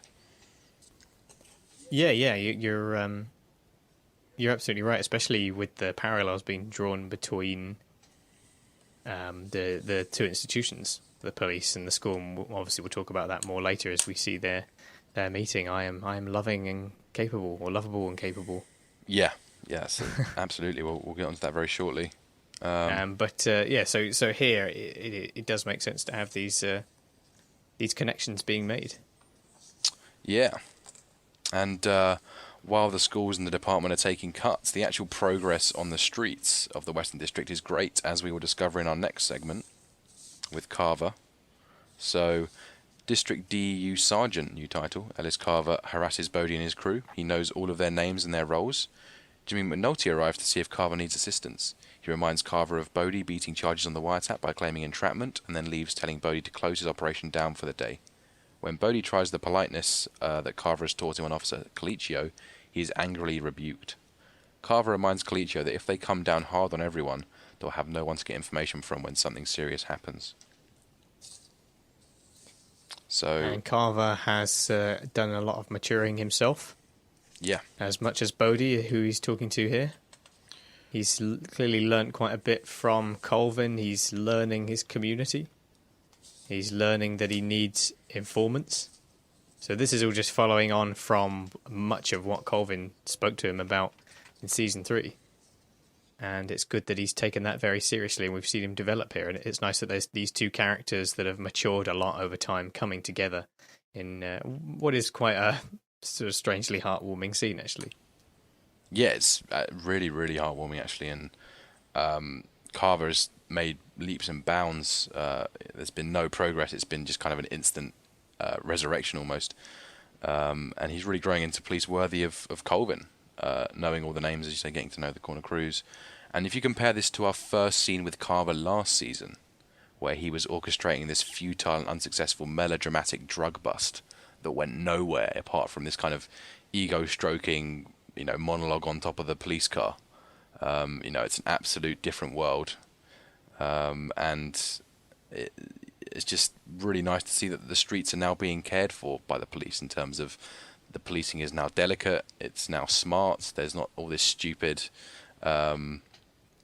just sort of driving up, smacking them against the wall, frisking, which, these guys would have been doing if it were only a year ago. And you certainly sense that Colicchio still wants to do this, but he's being tempered a lot by Carver. So really, really good to see that development. And I love how McNulty is also a great part of this improvement. He rolls by, he's really, really good at what he does. And he doesn't want to arrest or search anyone, but he does want to, act as a real authoritative figure and tells them to move on in an hour. This corner must be bone dry when I come back. And his words seem to ring with authority when he says them. So both of these guys seem to really be good for the district, and they've really upped their games. Yeah, you're right. It's nice to see the progression here. Yeah, and Colicchio as well. Like it's just priming for his attitude as well and his behaviour. We've already seen he's a bit hot-headed. This is one of quite a few outbursts we'll see from him. Yeah, he's certainly there to remind us that the old guard is there, and he's certainly struggling to treat the drug dealers like humans. When he believes he's so kind of above them, it's this arrogance of the police that Simon mentions, and Bodhi, of course, knows how to press this button. He likes to exploit it, much to Carver's amusement, I'm sure.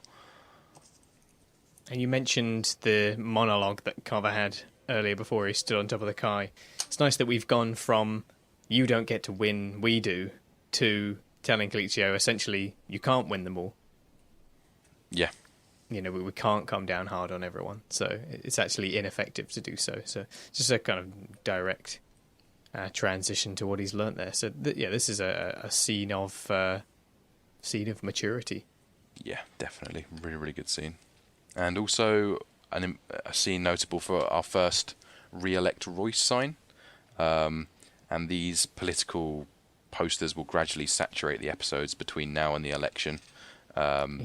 And it's like a background constant collage. Yeah, it's really cool. And it's also quite telling that Carcetti's not even attempted to penetrate garnering support from this part of the city yet. There's no, there's no Carcetti posters at all. And that's a very different story a few episodes down the line.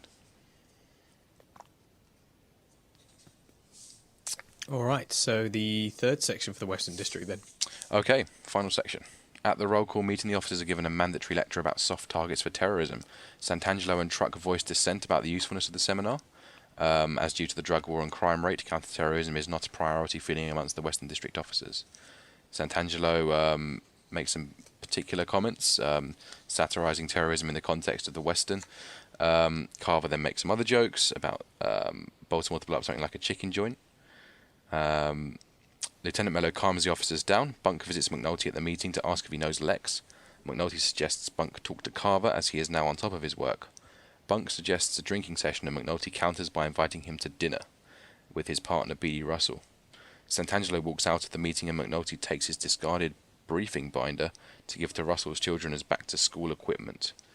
Now, as tempting as it is to jump into this scene, I think I'm going to quickly go through the school chapter as well, because there are so many links here that we might as well get the school out of the way so we can chat about both of them. Okay. So I'll just quickly go through that. So the principal and assistant principal discuss their staffing problems. Prez arrives at the school as trainee teacher pending his certification. Principal Withers in particular is sceptical of his abilities until he tells them that his former occupation was a police officer on the force in Baltimore City. Hearing that he used to be a city cop, they hire him immediately, feeling that he's up to the job to work at the school. Prez attends a seminar on teaching using praise to and self-belief to motivate their students. It seems as misguided as the police seminar on terrorism and is met with a similar response.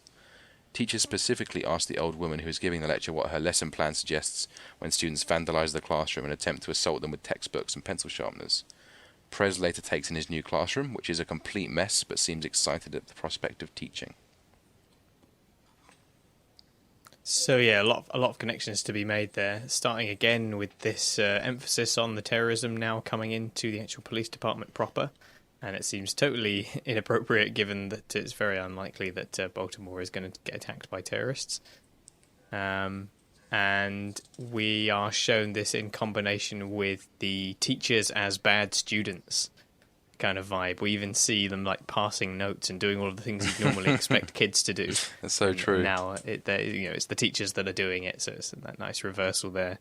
And the whole presentation of both parties sort of being presented in a somewhat patronising way, sort of ridiculous information being imparted in a overly officious or naive manner. So that's obviously catching the ire of the audience who, understandably so, feel like they know better.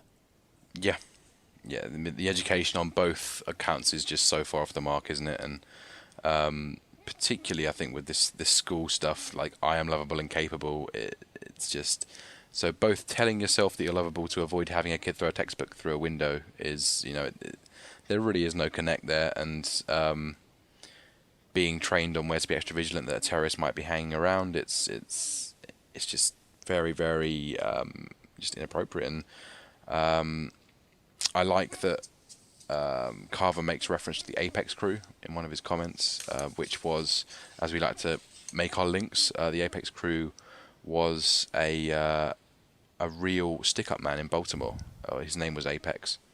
In the 1990s, and Ed Burns met him and got to know him and was one of the inspirations for Omar Little. So a nice little reference to the outside world there. Nice. I really like the lady that's doing the teaching the teachers, if you like. I like it when she just seems to be following on with how she plans the lesson to go, irrespective of how it actually goes, by following up the I am lovable and capable bit with, now I see those smiling faces. It's like, no, you don't. Yeah, it's true. And it's really weird because it's a bit of a side point, but did you see the... do you remember the Microsoft PowerPoint theme from like the early 2000s that they were using there? With like this purple sidebar with like a clock picture in it. It's not a massive point, but it's such a time warp for me to see that, because I remember using that loads in my little school presentations. So it really kind of puts the show in a certain timeline for me. Who could forget PowerPoint templates? It's just crazy. That's definitely was that like PowerPoint 97 possibly? I had 97 for some years. Very familiar with that one. The best and most simplistic of all the words. Yeah. Well, that whole series, the 97 ones were just kind of classic. But when you were using them later on, they did look a bit dated and they didn't have some of the swishier features. But now we're talking about Microsoft Office, so perhaps not. Let's move on. I'm sure that's what our listeners want to hear. So I guess following all the revolt in both the Western District and the school hall, should we talk about the more side aspects of these scenes? So obviously the side aspect in the Western District was Bunk and McNulty, the only appearance of Bunk this episode, who sneaks up on McNulty and calls him Little Boy Blue and gives him a little pinch on the bum.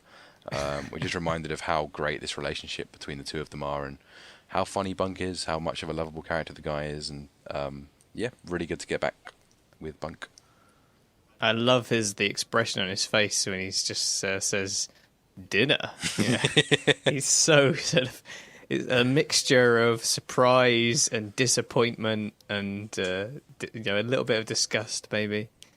Just I really like his reaction. Oh, it's so funny. I think that's one of the funniest lines in the entire show. Actually, it's just just one word. It's just dinner. one word, and that really shows that the characters are so well defined, because that would never work in any other show or any other context.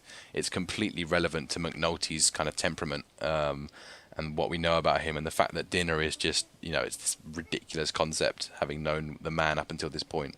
And of course, we must give Wendell Pierce his due. Yeah. Just really, really, really brilliantly performed. Absolutely. Just that facial expression is just, priceless. Absolutely priceless. And I suppose the side part with the school, between these two parallels, we also have Prez arriving for the first time. They're almost like a reveal, if you like. He's this shadowy character in the CCTV monitor. Yeah. Until he is finally revealed with the surname that the receptionist lady isn't even going to try and pronounce. Yeah. Did you know that was Prez on the first time you watched it? Because I think on repeat viewings it looks like Prez in the CCTV camera, but I'm not sure if you could tell if you'd never seen it before. I was just trying to work it out. I can't really remember whether I thought it was the first time, but when he responds, it's stuck or something like that, you can tell that it's his voice. Okay. But it seems reasonable that it comes across more as a reveal. Yeah, definitely. You're going to have to pronounce it. And of course, that lady has also been used before in season 1. She was the city land registry officer or whatever, wasn't she? Who handed over the paperwork. So that could be a very feasible career change for her, certainly. Yeah, sort of one administrative role to another, I suppose. Yeah. And I really like how much Mrs. Donnelly and the principal, what's his name? Claudel Withers. Claudel Withers. What a name. That's the one. I love how much they perk up when he says that he's a police officer. And it's kind of like for the wrong reasons, because we know that he wasn't that kind of police officer, and that's the whole reason that he's there in the first place. But they hear police, and that's all they need. That's enough justification for them to put him in the classroom. Yeah, that's a very good point, actually. Even the viewers will forget that he isn't the police that they think he is. Yeah. He says, "I was a police officer in the city," which is kind of true, but technically true, but not in the way that they understand it. Yeah, or I was a police. They seem to use police as a noun in Baltimore, which is interesting at least. But it's police. It's sort of police used as a singular noun. Yeah, that's right. Yeah, so it's a police is just an officer. It's quite a very local thing, which is quite cool to hear. Speaking of local things, we have Marcia. Is it Marcia Donnelly, her first name? Yes. Oh, her accent is fantastic. Her accent is incredible, isn't it? Yeah. Oh, definitely. She was actually another character who was in the corner, although she was a crab cake factory manager in the corner. It's an interesting change of career for her. And this is one of the few major appearances of the principal, Mr. Principal Withers, is that we kind of get the impression that he's largely absent and uninvolved for much of the school's actual administrative processes. Yeah. He only really shows up every now and again. This is one of his major appearances as far as they go. Yeah, it's true. He doesn't pop up much, does he? And doesn't seem to command too much authority in the school, unlike Miss Donnelly. He is, I guess, the figurehead. He is the guy at the top. A relationship that we're very used to in the universe of The Wire, where the kings and the queens work as kind of a doer and I guess the person on top. So a credit taker. Yeah, credit taker. That's more like it. That's what I was after. A reputation figure. Yeah.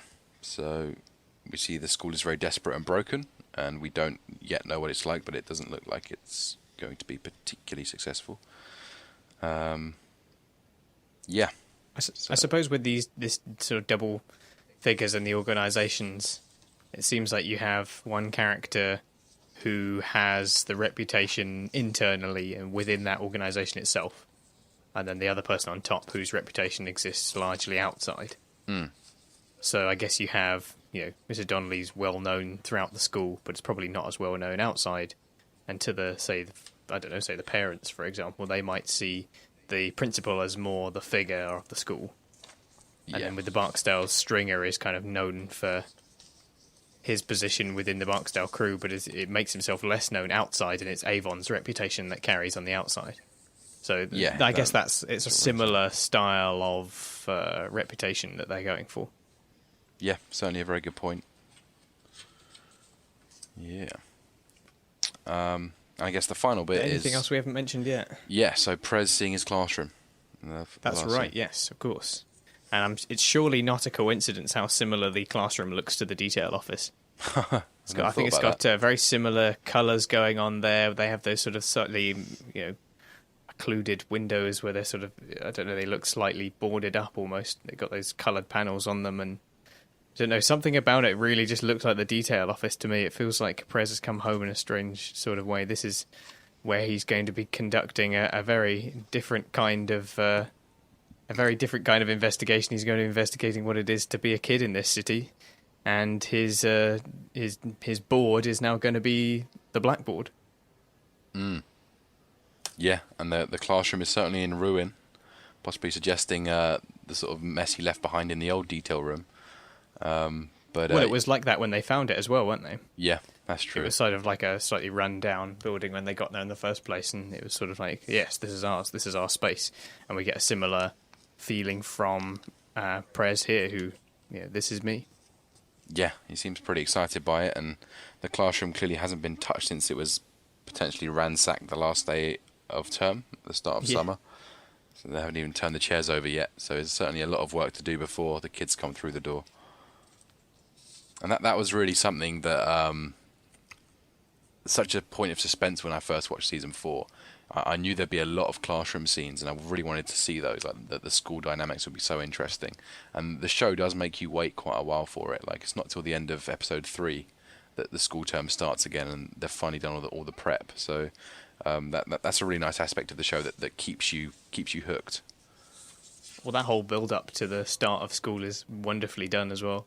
So although it does make you wait, it definitely makes it worth it. Yeah, the way those floodgates open at the start, and everyone just flows in and starts kind of misbehaving. Mrs. Donnelly making a little prayer beforehand and everything. We'll get to that in a couple of weeks, but wow, yeah, it's good stuff. Yeah. All right, final section, guys. Lex's fate. Save it to the end because it kind of crosses over the Stanfield section. It also crosses over with the school kids. So let's do it. So, following Fruit's murder, Marlo meets with his lieutenants, including the bloodthirsty. It's an interesting adjective. Monk and Tote. So Monk and Tote are some of the lieutenants we meet under Marlo, and more reserved, of course, Chris Partlow. Monk suggests they kill all of Lex's crew, but Marlo sees that Lex was acting alone and decrees that he alone must die. So this is a cool little scene we have here. Marlo meeting with his lieutenants. We haven't really seen anything like this before. It's interesting. I like the way he puts it as well. That's what you think we should do, just do them all. I like the way he puts that. As if it's just, he's almost like mocking him, as in like, oh, it's as simple as that, we just kill them all and the problem goes away. He's certainly one of the old guard. Yeah, definitely. Yeah. But again, Marlo understands pragmatically the only person who really needs to fall for this is Lex. He's dealing with what is essentially a personal issue, but because he killed one of their own, that's it. He's got to fall. Yeah. But he's not gonna start a war over it. They know better than that. They know that that's not what's got them there. They didn't get there by starting a big war. They got there by being quite insidious on the street, by pulling back when it was necessary. Yeah. And by being very smart, being very pragmatic, and this continues. So it's just seeing this in a different context amongst a bunch of his lieutenants and imparting that wisdom to them. Yeah, absolutely. Very, very good reading. And very intimidating set of people here. Obviously, Monk is a particularly, as the recap suggests, bloodthirsty character. Very imposing lieutenant. They're all wearing lots of really huge bling chain crucifixes, and that sort of status is everything here for these people. And whilst I wouldn't call them robots, there's something strange and very off-kilter about their personalities compared to the Barksdales. There's no sense of weakness or attachment with them like we got with Avon and Stringer. You can't, there's kind of far less humanity to all of them. And you can't imagine any of them going home and comically tending to their tropical fish or messing around with the Roberts rules. They're playing a very different game here. And that really, really comes across really nicely here. So, yeah, really, really strong scene. It just feels like they don't have any vulnerabilities to exploit. They're so deeply entrenched within the game and their tasks and what is necessary to keep their organisation going that they're not really being humanised in that same way that we saw with the Barksdale characters, where they could be a little bit, zany, especially where we have, say, Weebase Fish. There's just nothing there to exploit. They're flush in terms of their commitment and ability to safeguard themselves within the game. Yeah. Yeah, definitely. Okay, all right, final section, guys. Final little segment. So, little Kevin, who's actually very overweight, pays Randy to deliver a message to Lex. Lex is to meet some girl up the way, behind the playground. When Lex arrives for the meeting, he finds Snoop and Partlow lying in wait. Bunk and Carver try to find Lex on his usual corner, but they decide to return the next day when he's not present. Later, Randy sells food to Bodie's crew as they play dice. Little Kevin gives Randy more money for following his instructions and tells him that Lex is dead. Meanwhile, Snoop and Partlow board the body into another vacant building. Randy sits on his stoop contemplating his involvement until he is called inside by his foster mother. All right, so this is kicking off a very important chain of events, as we already mentioned before, with the conversation starting things off between Bodhi and Lex, and now this is the big moment. This is Randy going and telling Lex what it is that he's got to do, and suddenly he finds himself trapped in a world he never thought it was possible. And it's also worth noting that this is once again a final part of our first episode of the season, ending with the discovery of some kind of murder or the sort of involvement of a murder. So with the first season we have William Gant. William Gant, yep. In the second season we have the discovery of the dead girls in the can. Yep. I don't think we have one in season 3. There isn't that sort of quite as... I don't seem to recall there being anything like that in season 3. I feel like but in this season, we start with Randy and his involvement with Lex's murder. Yeah. Because in Time After Time, we don't really have that in as much. I guess there's a bit more of an overall sense of that, because so much of that episode is about the city really going to crap and the murder rate flying up, and the episode finishes with Colvin patrolling the district and being horrified by the fact that not even the drug dealers now pay attention to whether it's cops they're dealing to, whether it's the chief of police, and I guess that's a realization in itself that's pretty horrifying, even if it's not so specific as kind of a big murder like it is in the other seasons. And as we said before, when we talk about season 3, it is a season that opens up the show to the whole city and introduces all of these extra facets in their fullness that we hadn't had before. So once we get all of these politics and everything involved, it becomes a show that's very much about the whole city. And so, in keeping with that, the first episode has that element of the involvement of murder or death and implicates particular characters. But in this case, it's about the whole city befalling this tragedy regularly, and about how this murder rate is spiraling out of control. Yeah, definitely. Whereas here we kind of return to a more personal level. Yeah, it's kind of like the Stanfields have arrived. There's no longer a debate over who wears the crown, and we're kind of bringing our own pain to the streets now, which we see here very, very clearly. Yep. And again, it gives it an opportunity to show off this new breed of murder that's protecting the Stanfield organization from being discovered for so long. Yeah, definitely. Yeah, it's another. Some very dark aspects to it. I mean, there's that very dark playground, that very twisted use of a children's play area. Yeah, it's really menacing the way that Snoop appears from the shadows, and then Lex turns and Chris is there. Like it's really well executed. Yeah, because They're a scary pair. There's no doubt about it. definitely. There are a few kind of horror movie moments in season 4 because there's sort of the Vacants have become such a legend amongst the locals because the locals do have some sort of inkling that this is happening, that they begin to kind of I guess have superstitions about these row houses that are piled with bodies, and that some of them get up at night and walk around like zombies, and there's a couple of themes that come about that later. So this is a nice cool forward to that. And of course it's just overall a very foreboding look ahead, particularly with this dark, twisted playground, this kiddie innocence that's about to be completely corrupted. And God, is Snoop's silhouette so scary? It's just wow. Yeah, isn't that? This is followed by some unfortunate timing in the case of seeing Bunk and Carver returning the next day to try and find Lex where he would normally be, and of course he's not there. So it's unfortunate timing on their part to come around at that point to try and find him, as it's already too late. Yeah, it was, again, as is often the case, very, very bad timing. Like it was a couple of minutes after he died, or so that they try and depict it in the show anyway. And then I guess there's also, in terms of things coming full circle, it's this final scene where we are shown how they're using the nail guns. Because I think Snoop originally suggests that they kind of use it to shoot people. They just shoot nails into people as a really, really cruel and sadistic form of death. But they're actually using it far more pragmatically to board up these vacants. And that's quite a nice reveal later on. Obviously, first scene to last scene kind of arc there that's delivered on at the end. Yep, definitely.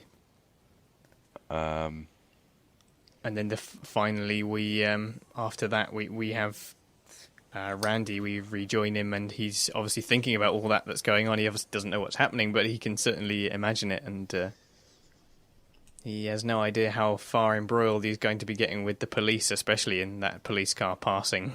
It's a good reminder of that. Yeah, no, definitely, yeah. And the police car is, certainly there to increase his worries. And bit of an omen.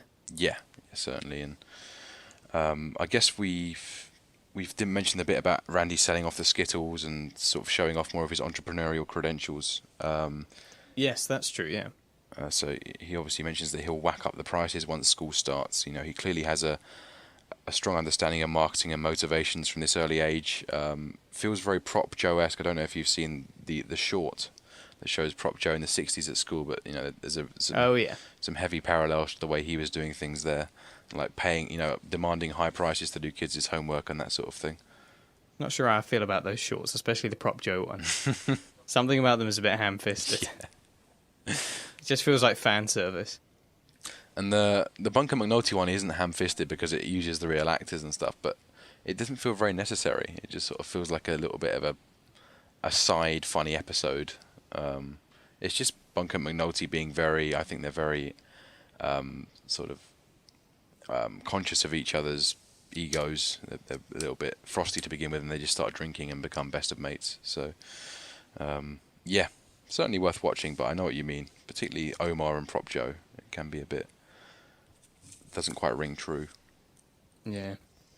And despite Randy proving here to be a good businessman, little Kevin makes an even more shrewd business decision than Randy does when he washes his hands of any connection to Lex's death or any weight of its conscience on its shoulders. And Randy... it's a smart move. Yeah.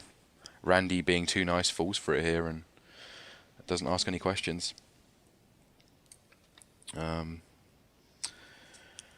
I guess the other final thing I thought here was that obviously the nail gun is revealed, and then we get to see a nice scene of Chris and Snoop wandering down this completely deserted, vacant row of houses. It's very eerie, and then the camera rolls back, so we get to see the skyline of this road, and then all of a sudden it changes to the skyline of Baltimore in the inner harbour, and we get to see obviously Carcetti drinking. And then, of course, I think that's quite nice because it, almost demonstrates the point that these guys have just committed a very grisly murder that's very worthy of police attention. And then here's some cop getting Carcetti to move on from a park bench because of some silly rules about, curfews. And Carcetti himself makes the point. So yeah. Murder a day. Yeah, definitely. So they certainly put those scenes back to back as a nice demonstration. And again, those two worlds. Yeah. The vacants and the glittering port side. Yeah, very, very far removed, even if it was only a couple of miles between. It's not really clear how many vacants there are in the city, but there must be quite a few. Yeah, I think that it's actually numerically mentioned at one point. They say that there's however many thousand of them. Yeah, it's kind of pretty crazy because, I mean, Baltimore's population has just slumped so dramatically since the mid-20th century, and not enough people to fill all those houses that once were filled, so you got to keep them vacant or knock them down. Yeah. So, anything else we need to cover for episode 1? No, just probably worth just quickly mentioning that final scene with Randy on the stoop. We've already mentioned the police car flying by, but I like, or dislike the tone really. We might still be in the middle of summer here, but there's already a very grim outlook ahead for Randy as he sort of sits there contemplating, and we zoom in on him. There's some real foreboding going on ahead, and yeah, as this episode has some highs and lows, but there's, as is often the case with The Wire, there's a very grim outlook ahead for what's going to happen to these characters. Yeah, definitely. It's just the beginning of another tragic tale, and they don't. Personally, I think they don't come more tragic than this season. Yeah, oh, definitely, it's a real kick in the gut. This one, and it's a great first episode, and it's just a sign of things to come, and it just gets better. Yeah, absolutely. This is definitely one of my favourite episodes of the show ever. He's easily in the top 5 for me. It's just a perfect introduction of all these new characters. Despite this massive ensemble, this time they really have nailed the introduction of all their characters and got all of their traits in each scene, especially with those kids, which must be incredibly difficult to get unique characteristics out of child characters in fairly sort of simple scenes. And you could see in almost any situation, they're bullying some kid and they have a rival group of kids. They're fairly kind of simple scenes for what you might expect for children on screen, but they've managed to get all of those character traits in. There's wonderful performances, and it shows us that it's going from this bright shining summertime. They're at play. They don't seem to have much of a care in the world other than trying to get a bit of money, and this is going to head towards very dark territory indeed. Yeah. No, definitely, and I think it might be the episode I've seen more than any other actually as well, because as much as I love this show, I love to rewatch constantly, and often you just want to rewatch your favourite season. So I'll often start a season 4 rewatch, watch the first couple episodes, and then perhaps get too busy and lose my sort of rhythm in the season. So I've seen this episode so many times in my attempted rewatches, definitely more than any other. All right. So that must be the recap then. That's it. Okay. Should we move on to our bonus sections? You tell him, because I ain't even going to try to pronounce it. Roland Presbalewski? Everyone just calls me Prez. Well, they're with us. I'm principal here. New in math. I won't have my certificate until next year. But with the resident teachers program, they said I'd be getting classes because of staff shortages. Jesus, lambs to the slaughter here. What did you do before you decided to teach Mr. Presbalewski? I was a police in the city. Marcia Donnelly, assistant principal. Welcome to Edward Tilghman Middle. I think these are actually getting quite redundant, to be honest, because like the characters and scenes are just consistently, they're consistently getting better and just more intriguing, and it's just impossible to pick anything out as being particularly special. Yeah, definitely in this season as well. It's such a crazy ensemble now. Like you say, so many consistently brilliant performances and scenes. It's very silly to point out any favourites. Yeah.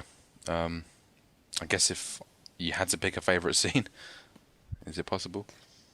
Well, in terms of standout scenes, there's the parallel between the school and the police department, which is a very important part of this episode, talking about how this bureaucracy of these institutions is completely removed from what is actually happening. And we see these people who are on the front line, if you will, understanding the situation far better. Mm. So, yeah, that's kind of a key element of what's been going on in this episode and what it's trying to introduce. And then one of the other problems with these institutions is how far removed the bureaucracy is. So that's quite an important part of the episode, and thus makes it a standout.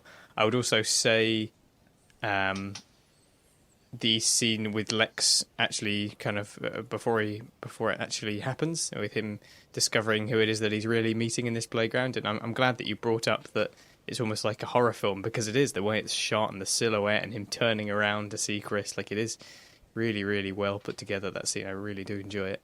Yeah, as horrifying as it is. And it's not just there. It's not just there for artistic purposes. Like that, they really want to make it clear that Marlo is a horror story in himself. Like it's bringing absolute chaos to these streets. So, yeah, really, really cool. And then I was also going to say the fight scene, as it were, with the kids and the people from the terraces, and their sort of playful war, if you like, and the follow-on from that. Again, a brilliant demonstration of all of the different traits of these kids, introducing them wonderfully, showing it's a scene that is strangely light-hearted, but at the same time, as we said, quite brutal.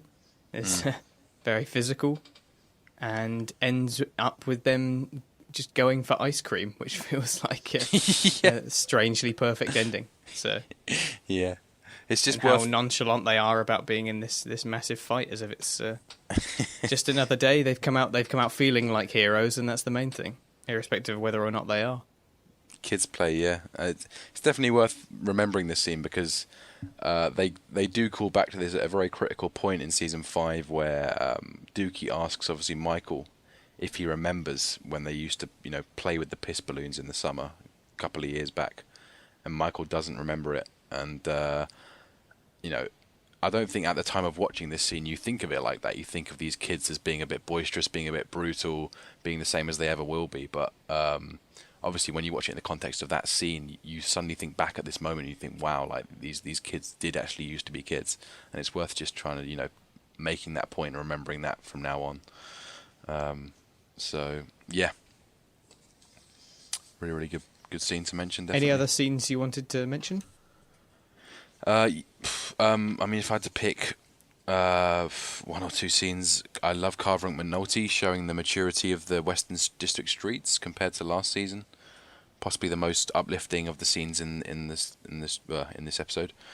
And then anything to do with Chris, Snoop, and Marlo, really enjoyable. Love the vacant scenes, and love Marlo's very pragmatic response to Lex's shooting. And the way he very efficiently deals with that and very efficiently tells his enforcers what to do about it. Very, very intimidating, and yeah, just a great kind of settling in for Marlo on the street. Right, well, I think we've kind of covered scenes and characters in that one. So should we talk about our title?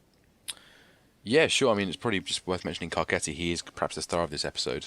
But yeah, in terms of the title, Boys of Summer, a title that's more outwardly positive than most of them. I think A New Day is perhaps one of the only other ones that seems to have kind of a positive overtones. And it's very good at making us connect the episode to the kids playing with those piss balloons. As I keep mentioning, it makes it a very positive starting point for us to look back on. And that title, I think, really brings that home for us later on. Yeah, it's like you say, it's somewhat optimistic, and there's a strange nostalgia to it, I suppose. I've certainly, I think most people remember their summers and the lost youth, I suppose. So it's tying into what we're going, what we're about to see, what we're about to be led into, and how we're going to see a lot of that nostalgia come out of it because characters losing their innocence, I suppose, finding themselves going into much darker places, and this will seem, as we said before, with the fight, how at the time it seems quite brutal, but in hindsight it seems almost like a cherished memory. So, yeah, this is a strangely uplifting title for what is leading us into the darkest parts of the show as a whole. Into Doom. Yeah. Well, it might be leading us there, but it still is itself the lightest part, so I guess it deserves the title. Yeah. And what about the epigraph, "Lambs to the slaughter," as spoken by Marsha Donnelly? Well, I suppose there's people, obviously the connotations of people that are inexperienced or unprepared going into a set of very difficult situations. I suppose most immediately we have someone like Prez, or Donnelly assumes it would be someone like Prez, who's being fast-tracked into this teacher position just because of staff shortages. But then there's also the kids themselves. And this is part of an overarching theme generally with Season 4 and about how a lot of these kids are going from birth to street to prison or death. That's kind of like the accepted cycle, and that's the way they expect to go. And when we have those scenes later on where they have that little program with the academic and everything, and they asking them questions, and they ask them, where do you expect to see yourself in 10 years, and how many of you put dead, So it's talking about how, to some extent, not only are these kids going into this dark place, they're going into the slaughter, as it were. They also expect to be going there, so that's obviously part of the theming of the show and the difficulties that they're experiencing and why these kids are acting that way, and it's partially because they just accept that is their role, that they are the lambs to the slaughter. Yeah, very, very good reading.